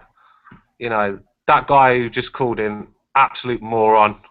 If I had a mute button, I'd have pressed it. Stuart, man, I'm going to go ahead and get to some other callers, but, man, I'm glad you're back. He is officially our villain of the show. He's got the voice and everything, man. He's like a James Bond villain. We got to change him from Stuart Little to like a James Bond villain theme when he calls in there. Speaking of villains, we got our very own right here. It's Baltimore, gentlemen. The gods will not save you. Yeah, what's going on, man? And that fight was funny, man. That was a funny ass fight. When brother Nazim trying to give Hopkins some advice on how to fight Kovalev and shit. I watched that shit with my father, man. We fell out, man. We was in there dying laughing, man. That shit was funny as shit. I had my father dying laughing, man. That was a funny fight. But man, these motherfuckers, man, like this Stuart Little and shit. Everybody call that nigga Stuart Little because he probably got a little ass dick and shit. Faggy motherfucker. Hey, look. Whoa. Wait a minute, Wood. Wait a minute. Wait a minute. Stuart Little did not do nothing to you. Why are you attacking him? Look, okay, don't worry about it. Look, check this out. Look, hey man, look, Kovalev, he's a good guy, man. He's a good guy, man. But people, no. Wait a minute, Wood. We're not just gonna let you go on. I mean, why would you even say they call him Stuart Little because he's got a little dick? Why are you even thinking of his dick? What's wrong with you? What's wrong with you? Because the nigga act like a fucking faggot, man. That's why. Oh! I can't believe you. There's women and children listening to this show, Wood. Okay, I'm sorry for all the children and women I offended. Personal. I can't believe you. Why is this so personal? Hey, I'm sorry about that.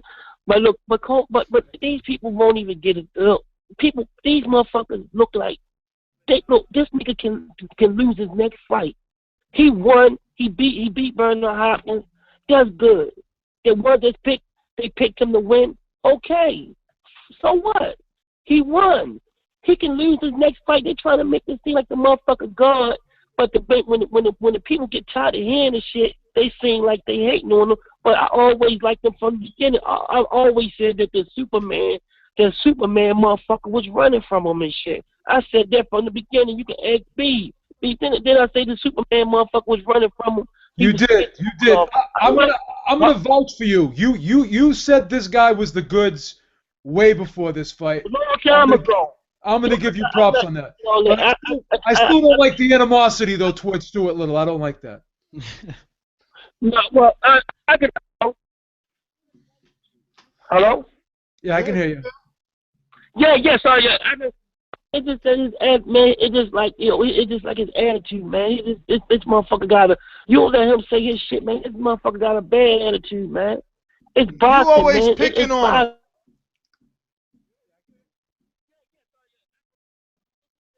Uh-oh. Nest drop. Uh-oh. Not a good thing. Not a good thing.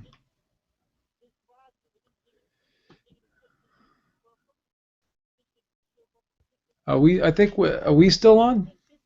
I think so. Still says live in the upper right. Says live.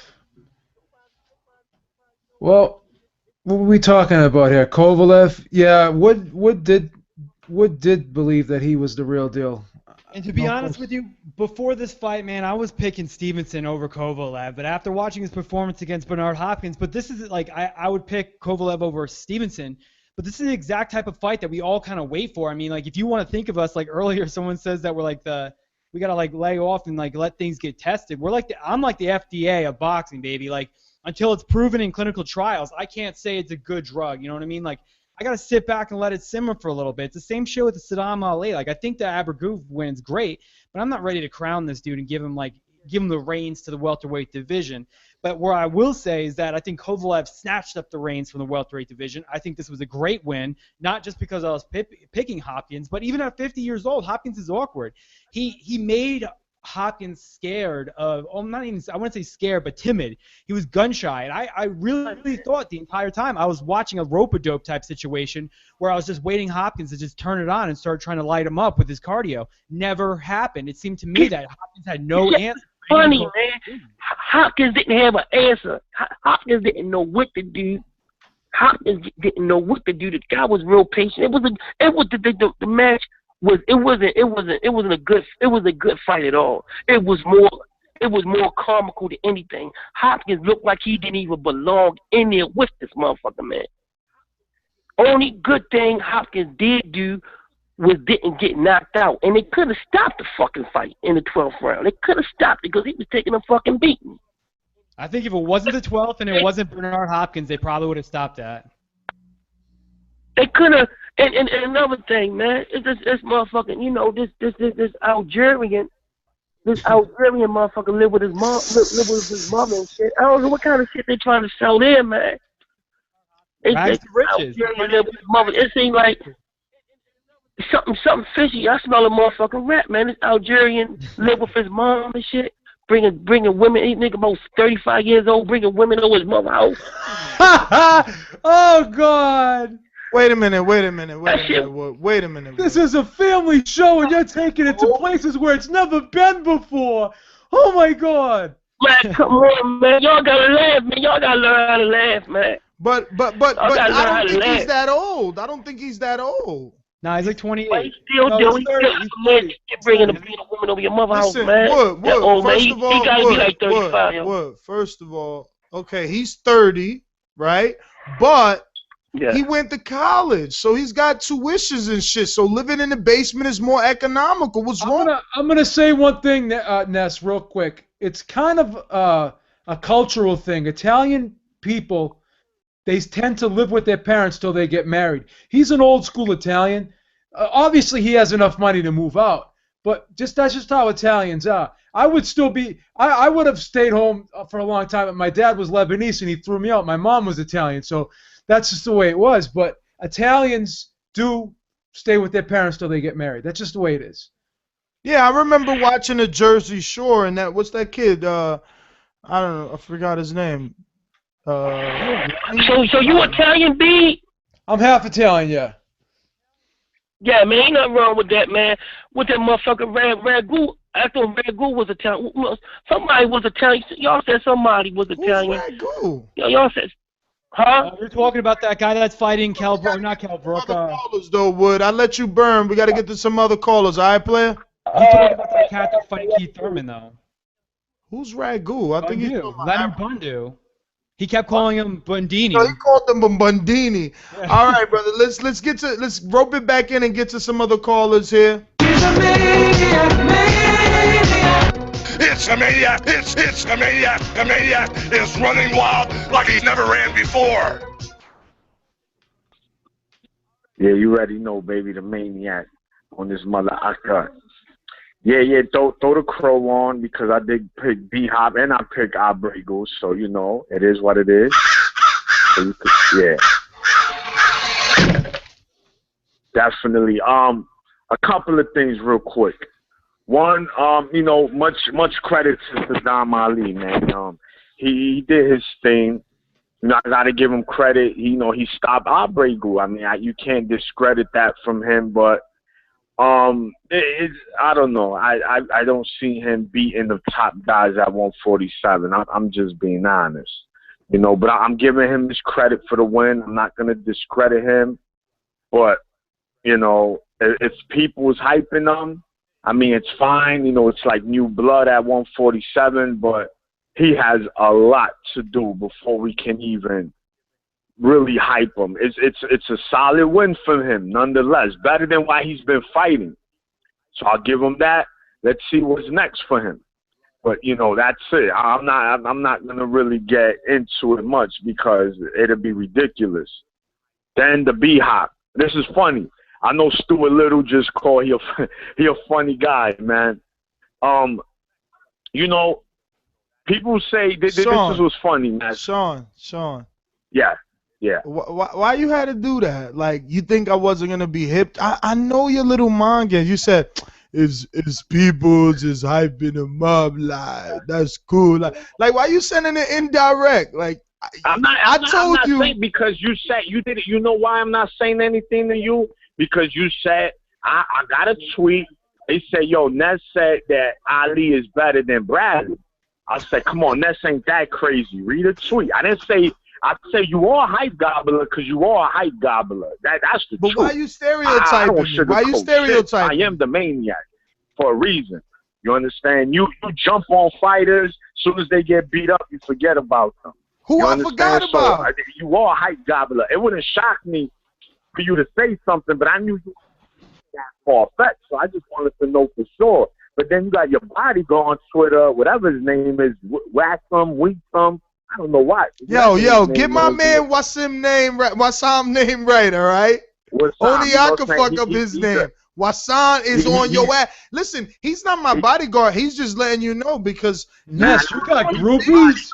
You got a groupie, Ness. Oh shit! Second he gets. No, I'm just speaking logic. Say something, he butts in. Oh, but Ness didn't say this. But Ness, I'm like, damn, son, you on the payroll? You understand? Like, damn, Ness got a wife.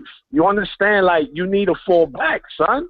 But I mean, you know, it's all love. It's never nothing personal. I understand how it is. You know, because you got a lot of your callers brainwashed. Boy, you got the Ness army out there. I tweet you. I got 45 more uckers tweeting me back. You know what I'm saying? It's fun, though. That's what I like. You know, the Nestor Maniacs. I was going to say, what happened? He called them the Nestor Maniacs. Nah, listen, man, they just going with logic, dude. I mean, I didn't say that. I was comparing Saddam Ali's win to Bradley's win over Abregu, and I felt that Ali's was he did better, in my opinion. He did better than Bradley beating Abregu. Look, I'll tell you this.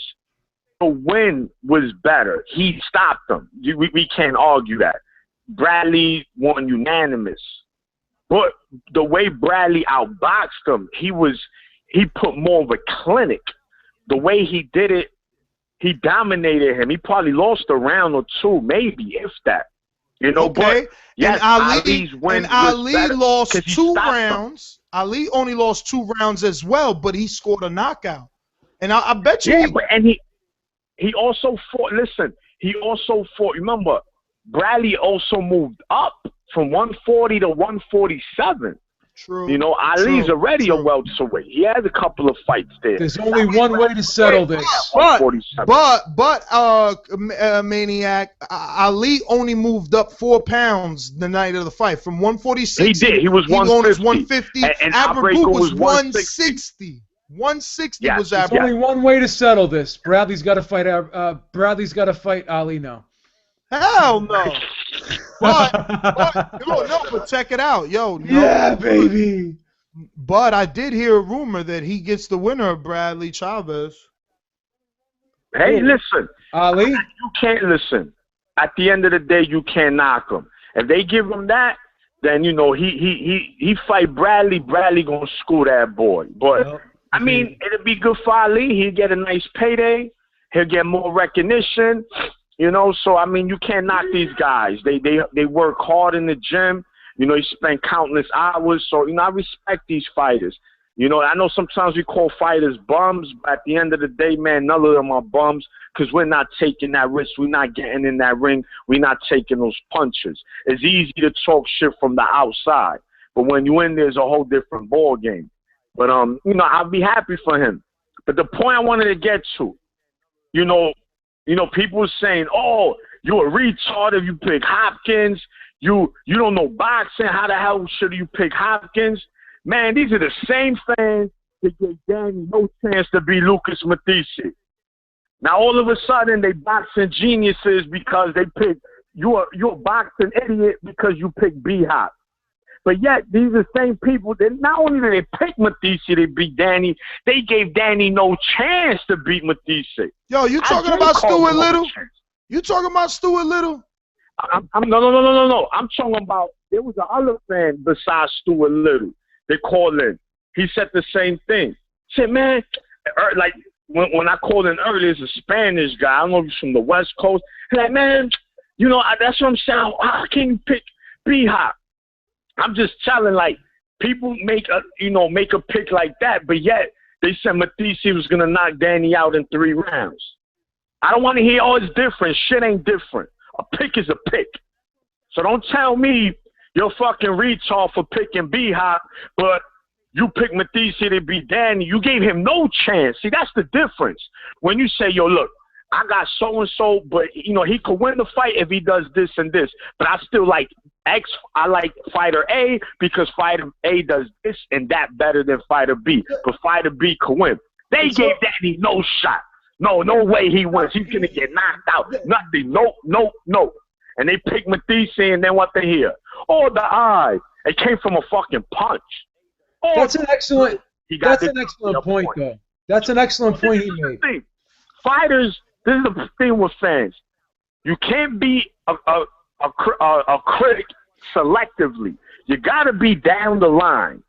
You understand? I picked B-Hop. I'm going to tell you why I picked B-Hop. Because I thought he was better. He's looked better. He hasn't looked bad in a long time, the Dawson fight. But Kovalev showed us that he is a multi-dimensional fighter. The Duke, you know, he cuts off the ring well. He wasn't throwing flurries at B-Hop. He was pacing himself. He was very smart. His boxing IQ showed yesterday. And yesterday really said, wow. And I know people's going to say, oh, my God, I can't believe he's saying this. Now, I want to see War Kovalev at 175. Just because of that. Because B-Hop, Ward, is a more skilled version of B-Hop.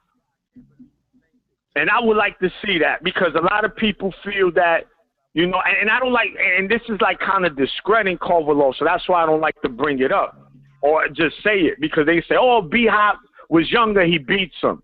Maybe, maybe not. But at the end of the day, B-Hop was still beating up young boys. So Kovalev, he didn't barely win. He whooped B-Hop's ass. I was like, wow. Wow. He wowed me. That was a wow win. He whooped B-Hop's ass. It was total domination. I don't want to hear 49. Or now, when he fought Shumanov, I didn't hear none of that. Oh, why the performance by B-Hop? He gets schooled by Kovalev. Not like, but he was, no. I'll give him his credit. I ate my crow because I did pick B-Hop.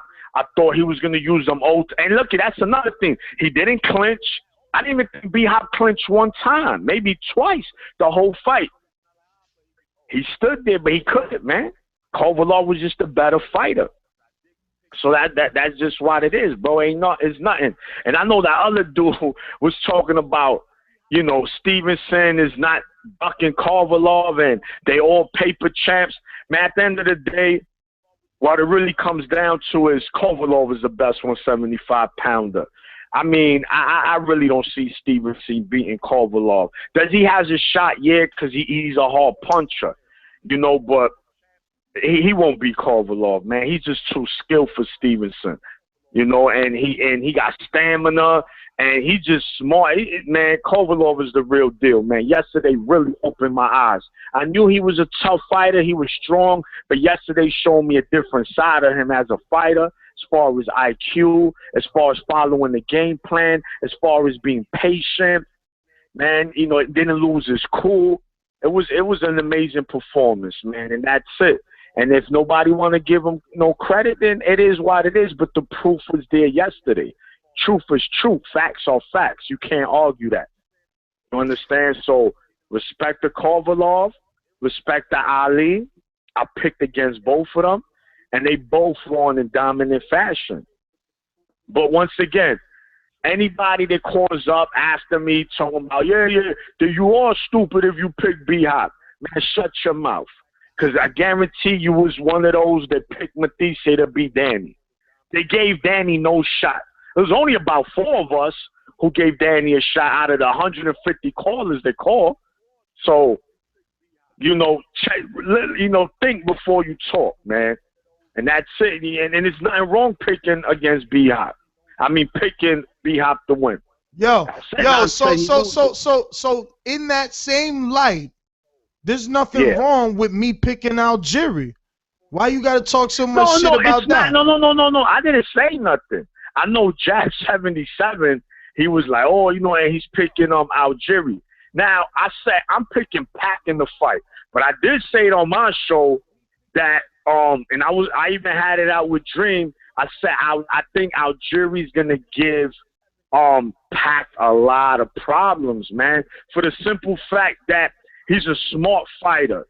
You know, he has stamina. He has, a 4 or 5 inch reach advantage in height and reach. It's not that he's more skilled than Pacquiao. It's just what he has and how he uses it, which is the height and the boxing ability can cause Pac a lot of problems. Pac don't really fight a lot of boxers. Is he the boxer punches? Jerry's a straight boxer. You understand? They're smart, and he's not going to get, he's not going to, if he try to engage, then that's where he could go wrong. But if he could keep Pacquiao, at bay with the jab and just use a lot of footwork, give Pacquiao a lot of angles, he's going to give him problems, man. I still like Pacquiao. I'm not saying, but picking out Jerry, I mean, hey, I wouldn't say it's a stupid pick. I mean, it can happen. So I mean, I'm not ripping you for picking out Jerry. We'll see. I heard that you said Ali was better than Bradley, and I was like, last night during the fight, I said Ali is doing way better than Bradley. That's what I said. Well, when you say way better, Ness, you have to look at the fight again. He wobbled Abregu in that fight, Bradley. You understand? And I just think the way he won, he stopped him. So, yes, that was a better win because Bradley won a decision. I mean, Bradley won a clear-cut decision. It was domination. He didn't struggle against him. He whooped him. But Ali did stop Abregu, a tough, durable fighter. So that's why I'm giving him his props. I'm not taking nothing from Saddam. But in the same light, I'm not going to propel him and be like, oh, my God, Saddam is a cool dude. I chopped it up with him plenty of times in Brooklyn. But I still didn't give him no shot to win this fight. Because I seen him actually when Danny fought Salka, when he fought. I didn't really like his performance. He won, but it was like, and he fought Mickey Mouse Jim. So it's like, Abregu going to stop him. But he didn't. So, I'm happy for him nonetheless, man. I hope he gets a good payday, and we'll see going forward. All right, Sean, let me get to some other callers, man. Thanks for calling in. Always entertaining. The Maniac, baby. 832, you're live. Remember, this is drive-by mode. I just want to have my pick. I think the Russian dude and B-Hop showed a lot of class at the end of the fight. That's all I had. What? That's it? Yeah, I'm the one that called it. I just picked my picks and that's it. I don't have too much to say. Okay, where you calling from? Houston, Texas. What's your name? Garland. Warren. All right, Warren, man. Thanks for calling in, brother. No, Garland. Oh, Garland. Yeah. All right. You sure I said it right? I don't want to get it wrong. No, you got it right, bro. All right. Thanks for calling in, man. If you're calling in on Skype, 1-1-1-1-1-1-1-1, and you hear me, this is you we're talking to. These 111s, they never get it. You're live. Okay. It's all right. 702. This has to be Robert Ortiz.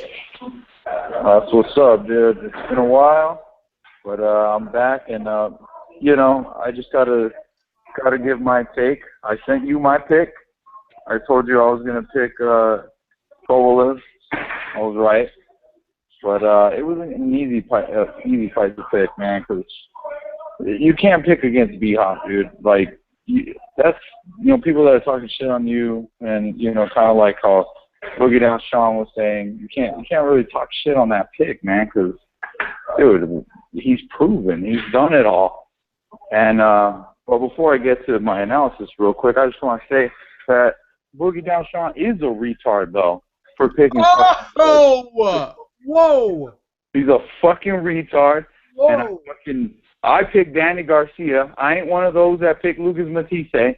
I was fucking, how I did. I made a song for fucking Danny Garcia. I was riding with him all the way. He's a fucking retard. And he's the same guy that's picking Triple G to beat Cotto. No faith in his man Cotto, dude. That's fucked up. I'm just kidding. What's in the water tonight, baby? Everyone is so uptight. Let's just make a pot of cocoa and sit by the fire and have a good time tonight, baby. Jeez, dude, people are crazy. Nah, but I'm 100% kidding, man. Because again, dude, picking against B-Hop is insane. Like, why would you do that? He always finds a way to win. And a caller a while back was saying how resume isn't everything. And I think to a certain point, I get what he's saying. Like, you can tell when fighters are good, but the resume is what separates a great fighter from an elite fighter. Plenty of guys can come out the Olympics looking good, but then, you match them in tough, and once they get to that level, they fall short. Zab Judo, has skill and power and speed, and he always fails at the top, so his resume sucks. So you'll never call him an all-time great. You'll say he was a good fighter. And that's what separates him. And B-Hop's resume is arguably the best over the last 25 years. He's an all-time great. And had he pulled off this win, damn, we'd be talking about him being, up there as, top 10, one of the best ever to do it. And, there's intangibles, though, and there's all kinds of shit, and you never know who's going to win it on any given day. And to say Kovalev beat an old man or whatever, fuck that, dude. He was just a great fighter. He was a great fighter, and there was no way to know whether he could do that or not because he had never beaten a Bernard Hopkins. So now that he's done it, you could say this man is a great fighter, and I was very impressed. B-Hop, I've never liked Bernard Hopkins. I wanted him to lose. I wanted him to get knocked out. But I had to give him respect, dude, because Kovalev has knocked everyone out, and Hopkins took those shots and withstood it. He was shelling up, but even fighters that shell up get knocked out with a jab to the body. So, he obviously is on some other level. Like he likes to say in his interviews, he's different. He's special. He doesn't just, he's not just some good guy, some good fighter. He's on some other level. And, for Kovalev to completely shut him down, not even be allowed to get clinched, like, damn, that was some next level shit from Kovalev. And I want to see him. I disagree with you, Ness, though, but on the fact that Stevenson is, he is the man. I know, fuck all the politics. It sucks. It's a fact. He ducked him, whatever it might be. but that's the next fight you got to see to test his greatness, and that's his biggest threat right now. So I would like to see it, but there's a couple other things I wouldn't mind seeing. I wouldn't mind seeing the Andre Ward fight, who I think next week will officially be dropped from the rankings, if I'm not mistaken, for inactivity. Yes, but sir. there's a couple, fights I'd like to see, and that guy was awesome. I was sad to see B-Hop go, even though I've always rooted against him. I was really sad to see him go, and he doesn't have anything to prove. Can he still fight? Yeah. Do I want to see him fight on to become a gatekeeper and all that? No, and I don't think he'll allow himself to become that. But I don't know. I don't know where he goes from here. It was sad to see it end officially. Like, damn, you didn't beat the guy at the top level. You fucking completely got shut out. So who knows what happens? But on the undercard, real quick, just touch on it, let you get some more callers. Is Saddam Ali fucking impressed, dude? Like, damn, that's another thing I was, regarding resumes and all that shit. What's his name was Abregu, great fighter, man. Only lost to Tim Bradley, great fighter.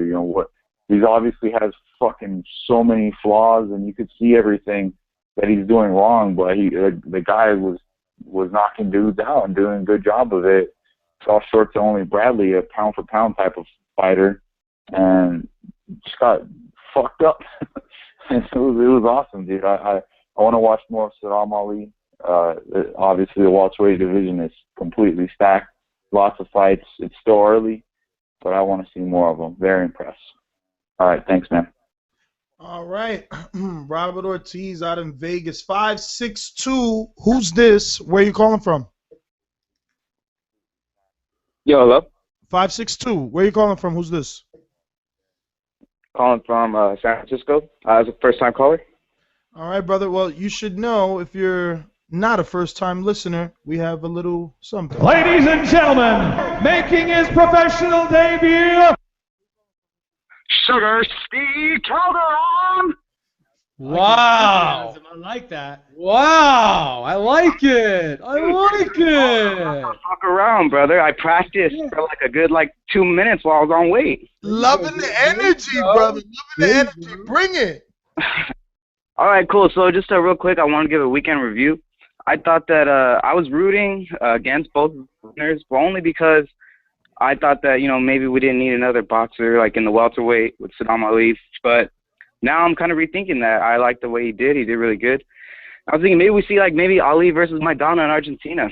Maidana did good in his last two fights, and when Martinez did good after his fight, he got a fight in Argentina. So maybe they'll do some kind of thing where they set up like Maidana's getting revenge for his countrymen, kind of play a big brother role. You could even throw his little brother on the undercard. I think it'd be pretty good.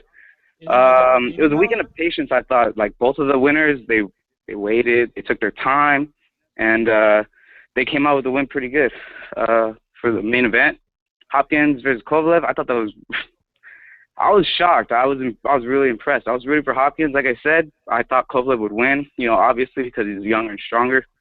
But I was rooting for Hopkins because, you want to root for the story. I'm a journalism major, and that would have been great to write about. But I thought it was a good, first distance fight for Kovalev because, one of the other callers said before, it was a slow-paced fight. And that's, perfect for Kovalev. It was his first fight going the distance and doing it at that slow pace and with a really experienced, veteran like Hopkins. That was probably the best thing for him. So props to whoever said that, back before. And props to whoever said that Kovalev would step back and throw an anchor punch, a punch after he stepped back, because that's exactly what he did. Hopkins, in my opinion, he was winning that first round.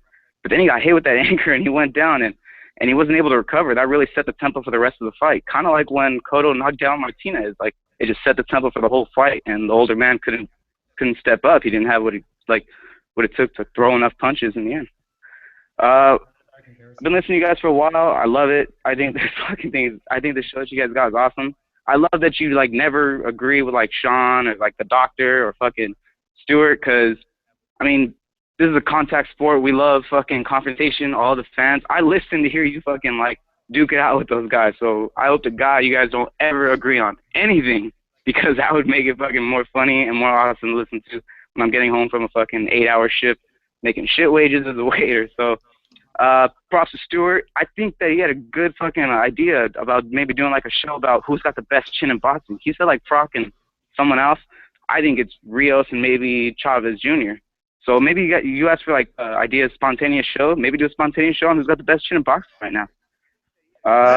That's a good idea. Yeah, Listen, can you confirm if you just got my text? Yeah, hold on, give me a sec real quick. And maybe you got other services. Yeah, All right. I did get a text, and I don't see it from anyone else. Got to be from you. All right. All right. Also, fucking Stuart. Hey, I think Stuart's hilarious.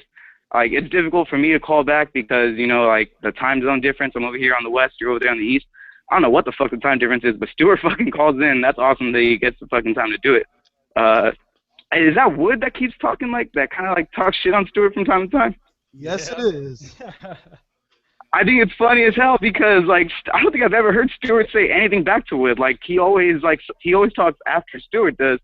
But, like, in the next week, I don't think Stuart ever, like, calls Wood out or anything like that. So I just think that's really funny because he never calls him out directly.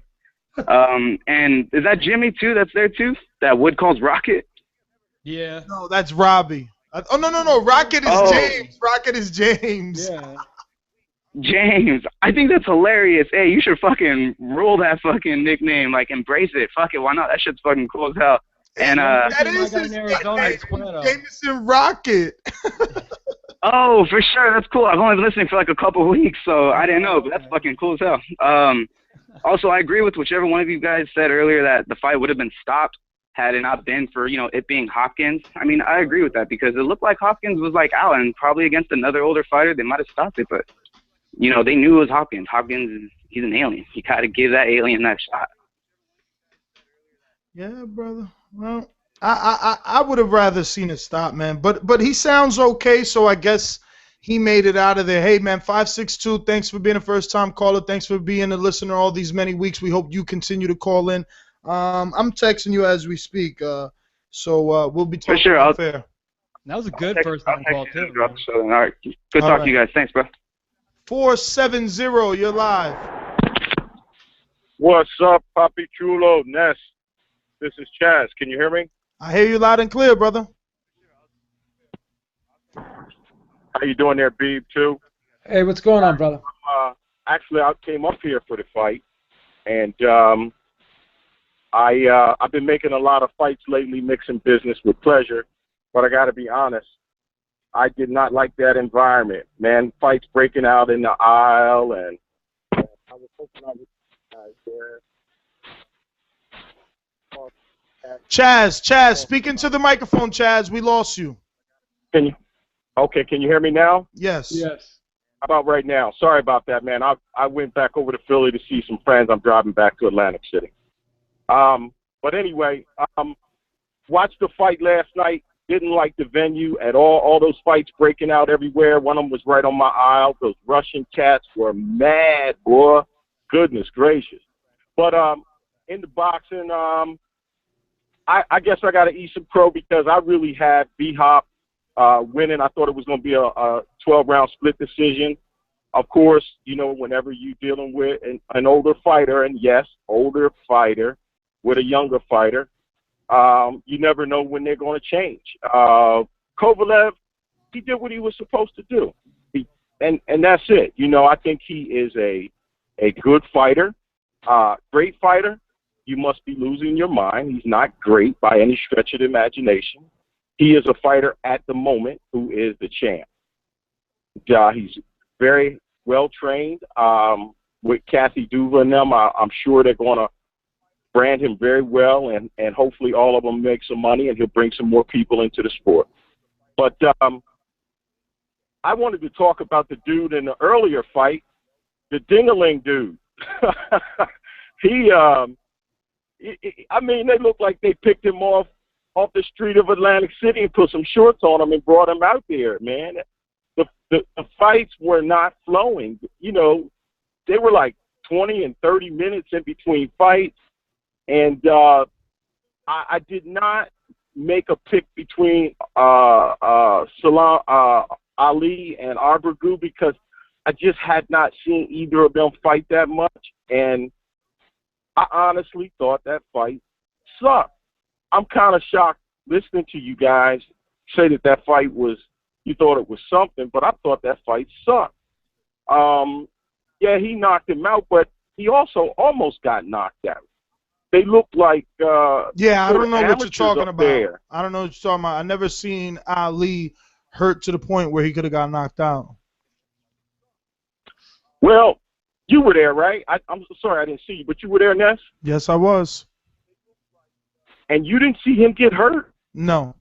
I watched it, also came home and watched it. Bruh, I honestly did see him get hurt. I really did. And I will that, say, you know, I will say this, right? Because I guess I gotta understand you, so don't take anything personal, Chaz. But we don't live in a perfect world, and you know, things are gonna happen, especially in a sport like boxing. But fights happen in hockey, fights happen in baseball. Football is notorious for fight fans killing each other. So if a little fight breaks out here and there, you got to expect that. You know, guys don't call in. I mean, this is the internet, for God's sakes. They call us every name in the book because they have that newfound liberty to do so. So if this were a fight, we were two fans on different spectrums, believe me, we'd be fist fighting. I know I'd hook off on a lot of motherfuckers. They just happen to meet me and I'm 6'5". All you got to do is go to the fights with Ness and no one messes with you. They changed their opinion, but believe me, if I wasn't doing this, I'd probably be hooking off on a lot of motherfuckers. But I refrain myself because I'm trying to stay you know involved. What? In fact, I said to my buddies, you know, I've been doing a lot of, I travel a lot. I've told you that before. I travel a lot professionally, and so I kind of mix it up sometimes. But I got to be honest, I've been going to the fights a lot lately in Vegas. And I should preference that by saying I think I've been getting spoiled by that. I haven't been in the gritty scenes a whole lot. But you know what? Listen, I'm by no means a wallflower or just woke up. Football, season tickets for the Eagles years ago. Season tickets for the Falcons years ago. I understand that. But there was something about that environment there that I just did not dig. And I got to be honest, I ain't coming back up here. I'm not coming back up here. Wow. Not in that environment, not with those people. I'm not doing it. Wow. But with Ali, I saw him get hurt, and you know, I did a little bit of reading. Well, Chaz, I will say this because I feel like I gotta defend Jersey. You know what I'm saying? And I will say that this fight did gross. Now let me say this: I've been to fight in Santo Domingo, Poppy. Okay, and I felt more comfortable in Avenida, Washington, watching a fight over there than I felt right here in Jersey. And that's real deal. I really did. I mean, listen, I'm just saying the fight grossed over $1 million. So Jersey, like one of the previous callers said, we were hit with Sandy. They're rebuilding. You know, we all heard the rumors of the Revel Casino probably being bankrupt or already was bankrupt, and then the new owner owns it. So it's good to see that they brought big time boxing back to Jersey. I think that one or two little scuffles. Listen. Again, I took my best friend, and normally I'm down by myself. So it would just so happen and I got a video to prove it, but the video is dark, so it didn't count shit. But I was looking for a viral video. So I was right there when one of the fights broke out, and I didn't feel threatened in any way. I think the security reacted super fast. They had police on site, and the white dude, which was a big, fat white dude, but urban definitely, he got, you know, splattered with a bunch of beer, and you talking two females about the one broke. not too far from the ring? It was around 207. I know the two females. It was around the 207 area, the 107, 207 section. Nah, this one was close to after the gate. You know, I was in section 119, something like that. Not far up. And then there was the two chicks, but that happened on my aisle there. And it was some Russian dudes, and they were drunk as a skunk. It just wasn't a good feel, man. It really wasn't, because I'm 6'1", 220 pounds. I can handle myself, trust me. But that's not what I'm here for, you know. And so I didn't feel comfortable, and I've been to fights all over the place, man, all over the place. But anyway, man, listen, Chaz, I understand you, Joe, because, you know, nobody wants to get into something, but I just think that nothing is perfect in all sports. I just want to emphasize that all sports. And Robbie, I want to let you know that I know that you're there, but for whatever reason, you're not at the top where you normally are. So, you know, I'm going down the line. But, yeah, you know, there's fights in all sports, and I want to emphasize that because I don't want our sport to be singled out. And I know that you're not doing that. You're a fan of this sport. Again, I just think that the little fights that you've seen, I don't think it was a big deal because the crowd, it was like 10,000 people. You got to expect with that much testosterone and alcohol. You know, that's why. And also, it's a kind of an ethnic thing too. Whenever you get like Puerto Rico versus Mexico, this time you had Russian versus American. It gets like that. Things get edgy. I understand what you said, but remember this, and this is a tall statement, but I'm gonna make it because it's probably true. More than any of your guys calling in, I've been probably more cities, more countries looking at fights. Gotcha. Just because of the nature of what I do professionally. Okay. And so I know what you guys are saying, but I can say this because I just didn't feel that cool there. The fight broke out on my aisle, and I felt like if I didn't get up, I would have been right there in it. These guys are less than 5 away from me, and they were mouthing off the whole time. And it was in the middle of the B-Hop fight. It was in the middle of it. So we had to get up. Security did not come that quick. And it was just one of those things. But like you said, let's not focus on it. I want to talk about the fight a little bit more. I thought that one of the things from being an athlete is B-Hop's reflexes are kind of shot. And although he's in good shape, to see him flexing off point, you know, it is what it is. I don't want to take away anything from Kovalev because I think he's very highly trained. I think he's listening to the training. I think boxing is a sport to me where if you have a good frame, and he certainly has that for the proper weight class, he could probably even move up, but he would get annihilated at heavyweight. He has a good frame for it. He did his thing. He did what he was supposed to do. That's it, what he was supposed to do. And it was not insane, as Stuart said, to pick B-Hop. In fact, it was the intelligent move. How do you sit back and look at someone who's one of the greatest students of the game and practitioners to get in there and bet on the other guy because he has the physicality to overwhelm him? We have all seen physical fighters with good punches. When you are a heavy hitter, you overcommit. When you overcommit, you leave yourself open for that. At some point, I thought, B-Hop, and he got touched too much. Let's talk about some of those touches. B-Hop got in. He really got in. And, you know, I think that if we were going to do a Steven got in thing, and did what? What are you talking about? Got in, what do you mean? Got inside on Kovalev? B-Hop, yeah, he socked him a couple really good times. Yeah. Man, you're talking about, listen, Chaz, man. You're here saying you're not diminishing Kovalev, but you really are. Like, listen, the dude threw 16 punches. What the fuck did he really get in? Like, stop. You're stretching right now. You're reaching. Well, check the punch stats. Check the punch stats. What could he get in if he didn't throw? You know what, buddy? We've said this before. I remember when I was out that other fight. When you're at the fight, I'm not looking at stats. I haven't read it yet. I've been in Philly all day. I have to see the thing again, but I did see this. Maybe when I saw him fight, get good punches and slap his head back a few times, I thought a little more of them than what they were, perhaps, based on his stats. But it's a different feel when you're there. B-Hop looked actually very intimidated around the middle of the first round. You know, his presence and his physicality really seemed to take him out of that game. It really did. But he got in there a pretty good amount of times, especially for the dominant performance that Kovalev tended to put on. And I don't diminish him in any way, but he's not a great fighter. He's a good fighter. He's a fighter of the moment. Okay?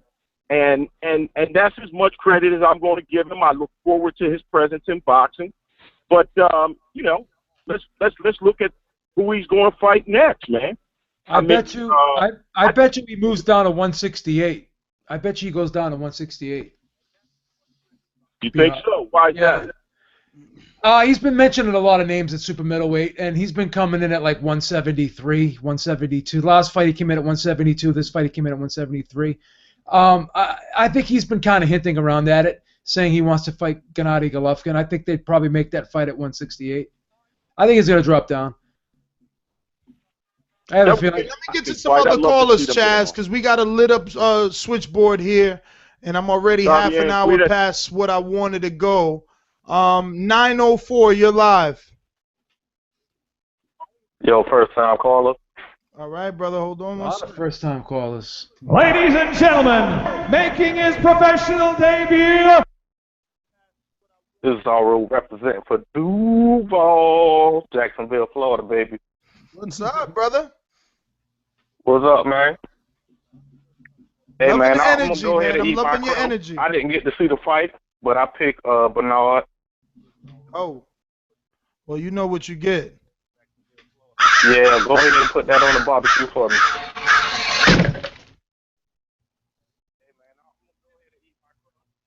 Speak, brother, speak. All right. Man, I think that dude Kovalev pretty impressive fighter, man, from what I've seen. So he needs to go ahead and jump in there with Stevenson and get that out the way. And another thing I want to get in real quick, this fight with Devin and Amir, you think that's a setup for Keith Thurman? Let's hope, but that would be boxing getting it right if Keith Thurman got a shot at the winner. Yeah, I feel that's more of a setup for Floyd Mayweather, unfortunately. I hope it's for Keith Thurman, and I hope Floyd step up and fight somebody else. I ain't gonna say who I want him to fight, but I hope he step up and fight somebody else. Say who you want him to fight. Why are you hiding? Say it. Oh, I want him to fight. You know, I want him to get Pacquiao out the way. Oh yeah, I'm with you, I bro. don't really see too much more competition except as far as like Keith Thurman and guys like that that's up and coming. There's really nobody else for him to fight. It's like he should be ready to get up out of there and let these other guys take over. No, I agree, brother. That's how I see it. Where do you think Kovalev goes from here? You think we want him to get Stevenson or what? Yeah, he should go ahead and get in there with Stevenson. I seen Stevenson ran from him, so right now, what's Stevenson gonna do? Say, oh, everybody wants me to fight B-Hop? Nah, get in there with Kovalev. I think B brought up a really good point, though. I think Hopkins will move down to 168. There's really not much left there other than Stevens for Hopkins to fight against.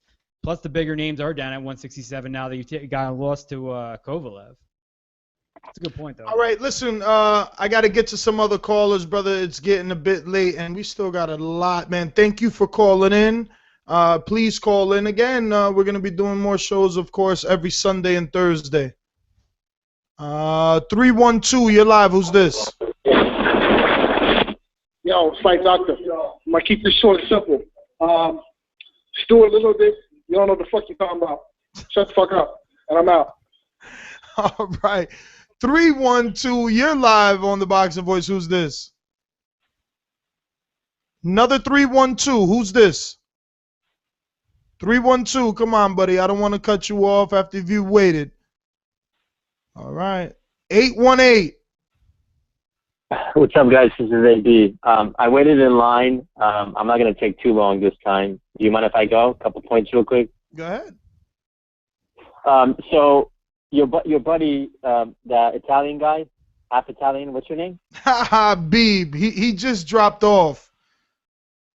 Oh, Beeb. Okay. He said that Hopkins came in 173. Actually, Hopkins came in at 182.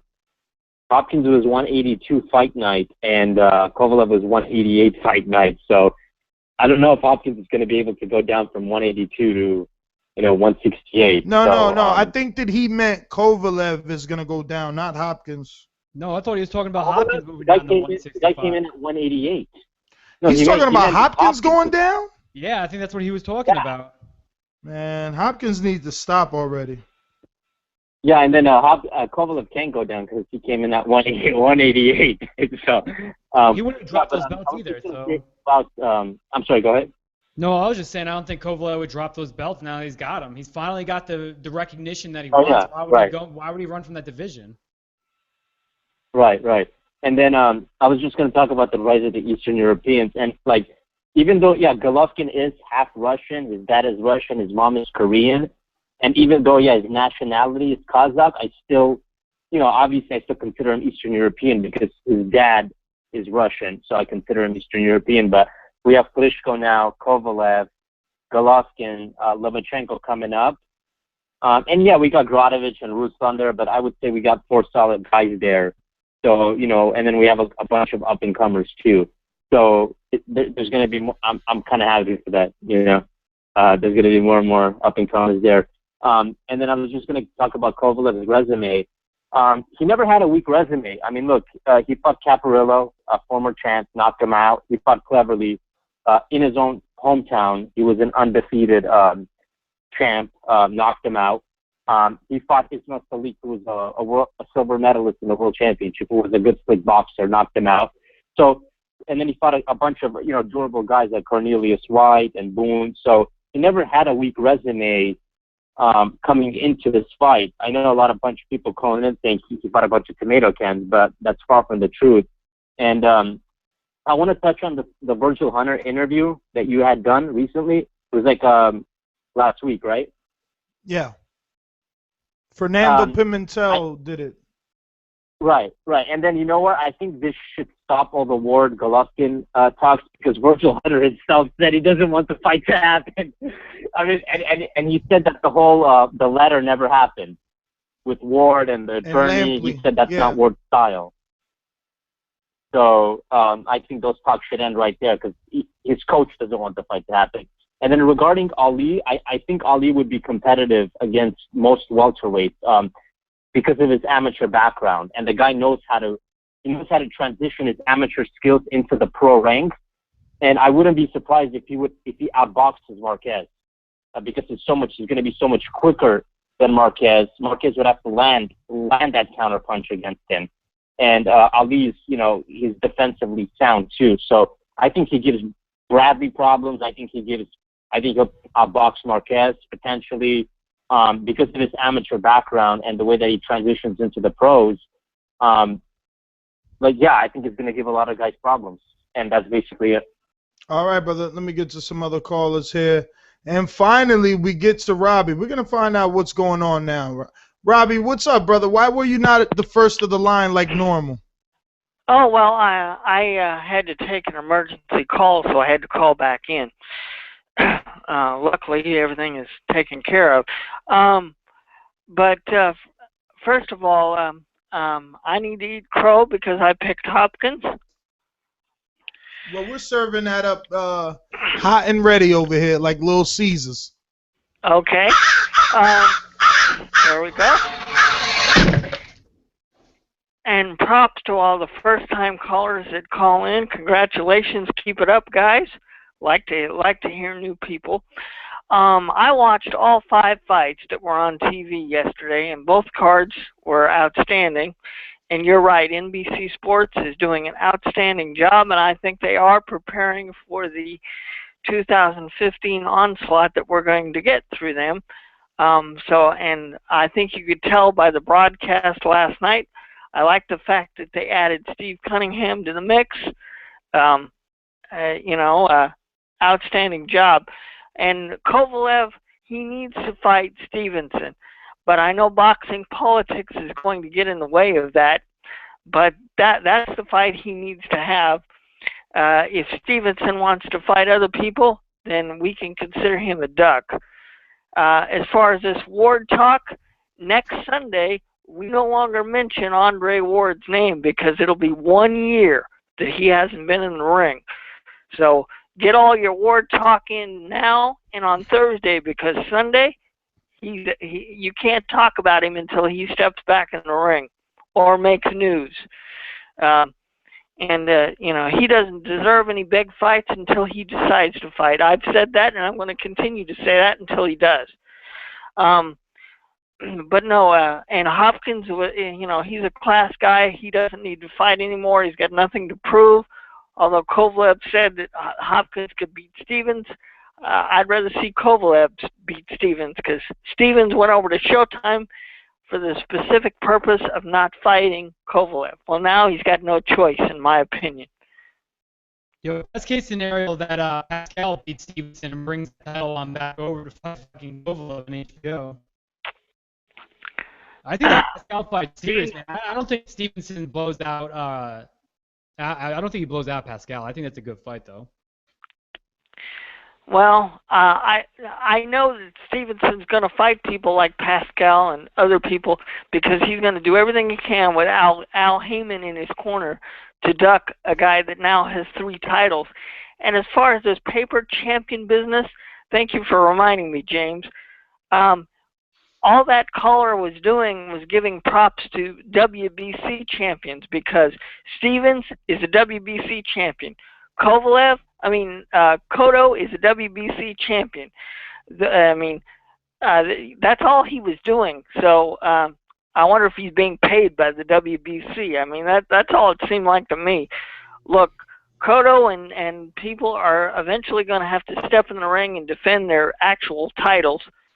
But we have to remember, we have a thing called boxing politics. It's going to rear its ugly head in certain situations, and all fighters can do is fight who they put in front of him. That's what was happening with Golovkin for quite a while, and that might still happen. We have to wait and see.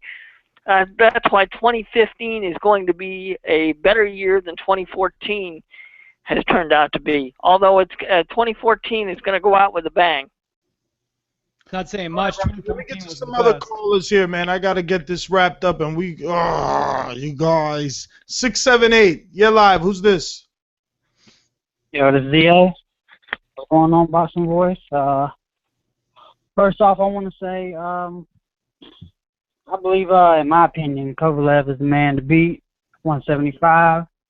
He ain't a paper champion. I feel like he's the man to beat at light heavyweight. And Ness, I want to give you your props because your last show, I heard you defending Saddam Ali when everybody was picking Abregu. I wasn't that high on Ali to begin with, but it was a beautiful performance. I believe he stuck to his game plan the whole fight. It was a little slow at first, but he stuck to his game plan. Frustrated Abregu, and when Abregu got desperate, he knew he was down on the cards. It came in a little while sometimes, and I like how Saddam used that left hook, and I like how he finished him. So that's what I want, but I got to eat my crow because I picked Abregu. So I'm going to eat my crow on that one.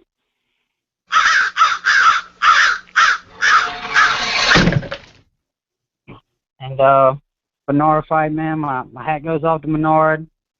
49-year-old man like that, taking a punch from a heavy-fisted Kovalev.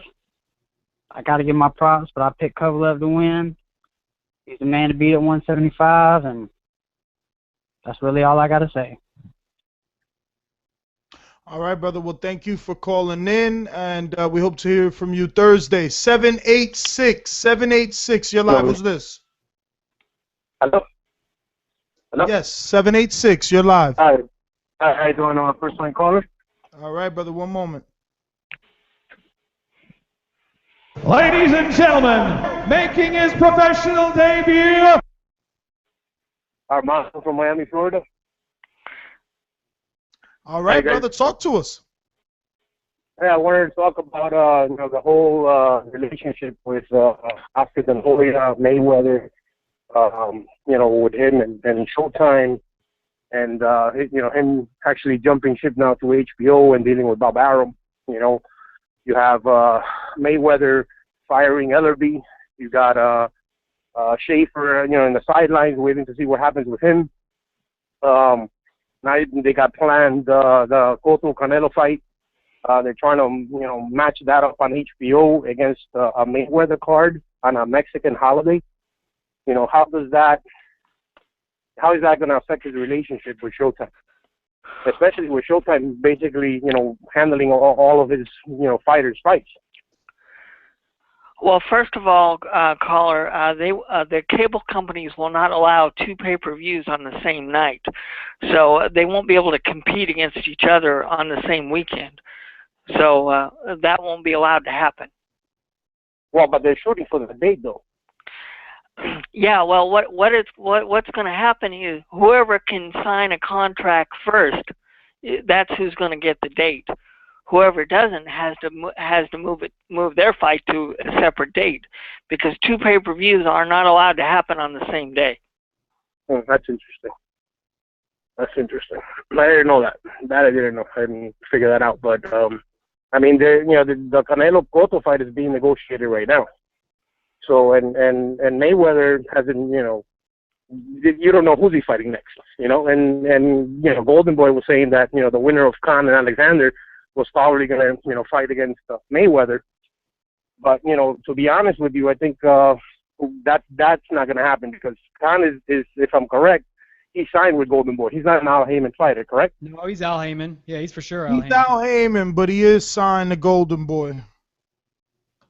Right. I just don't see, because now with Mayweather getting his license, his promoter's license in Vegas and in New York, I don't think Golden Boy is going to be handling Mayweather fights anymore, correct? Well, listen, that's a really tangled web of things. A lot of stuff has to play out. If you've been following us, we've been following it pretty close and giving you guys as much detail as possible. But we're really not going to know anything. Anything that you ask us at this point is going to be all assumption and speculating, because until 2015, we're just not going to know which way things are going to play out. Right. And how do you think that the relationship between Golden Boy and Showtime, is going to be with them trying to make that Canelo Cotto fight on TV? Well, it looks like they don't have a relationship, and that's what I'm trying to explain to you. As of right now, it just seems like Al Heyman fighters on Showtime, very little Golden Boy fighters on Showtime. The Golden Boy fighters that are there are signed to Al Heyman. But listen, we got a lot of calls. You're going to have to call in Thursday. Thank you for calling in. 623, you're live. Who's this? Calling from Arizona. What's going on, Ness? What's going on? I call in late, man, so I don't have too much to break down. I just want to say on Thursday I called in. I was 50-50 on the Hopkins-Kovalev fight. But I remember speaking to you and I asked you, who you going with? You said B-Hop, and I was like, all right, I'm going to go with you. So all I want, man, is give me my crow. Let me be. All right, have a good night, Ness. All right, brother. Hey, man, don't be sour that we didn't get it right, because at least we, got what we wanted, a definitive answer on who is Kovalev. Let me see. 647, you're live. Who's this? What up, Ness? T from Toronto, brother. T, what up? Yo, man, y'all breaking my virginity today, man. I'm eating crow for the first time, so go ahead, serve it up. Oh, first time. Damn, T, you've been calling in for a while. I'm going to have to check the record books on this one. Check it, man. I've been hot. No, Ness, he's been accurate, so, I mean, Yeah, I've been pretty hot, man, but a few of them I just chose to defer if I didn't know. I keep my money in my pocket, but I lost some money on this one. But just on Kovalev, man, he looked sharp. He listened to Jackson. He was patient. He knew when to step back and not engage with Hopkins on the inside, and kept Hopkins from getting into rhythm and being dirty. I will say that Hopkins did look old, but Kovalev did what he came what he was supposed to do, so we can't knock him for that. I want to see him fight Stevenson. Y'all know I'm from Canada. I've seen Stevenson go a couple times in the belts and in Montreal. The cat can fight, so I think it'll be a good fight so long as he doesn't run from it. I even think Pascal will be a good fight because he's no punk. I'm not saying he's going to beat Kovalev, but I mean, I would just like to see him go up against another young guy who could punch and move around a little bit and make him think a little bit more than Bernard did, because he just dictated the shit out of that fight. I was completely wrong. But like you said, we got to see who Kovalev was, and it was good for boxing, man. I know y'all want to get out of here. I'll take it easy, man. I'll talk to y'all. All right, T. Thanks for calling in, brother. 11111. 11111. If you're on Skype, you're live. All right. Hey, guys. Hi. Hey, just want to say Kovalev, who are you guys going for Kovalev or for Bernard? Who are you guys going for? Well, Kovalev already I won. don't know. Yeah. Sorry, go ahead. Kovalev already won, brother. All right, who are you going to go for if it Mayweather-Pacquiao fight December 15? Yeah. Well, we don't make predictions on fights that haven't happened. 11111, you're on. Who's this? All right. Well, that's it, because those are probably two prank callers or young kids that don't know the sport too well. It would have to continue to listen to earn your spot here amongst these very experienced boxing fans that call in. Really quick, while we still have time, shout out the chat room for all the, guys in the chat. Really quick, we got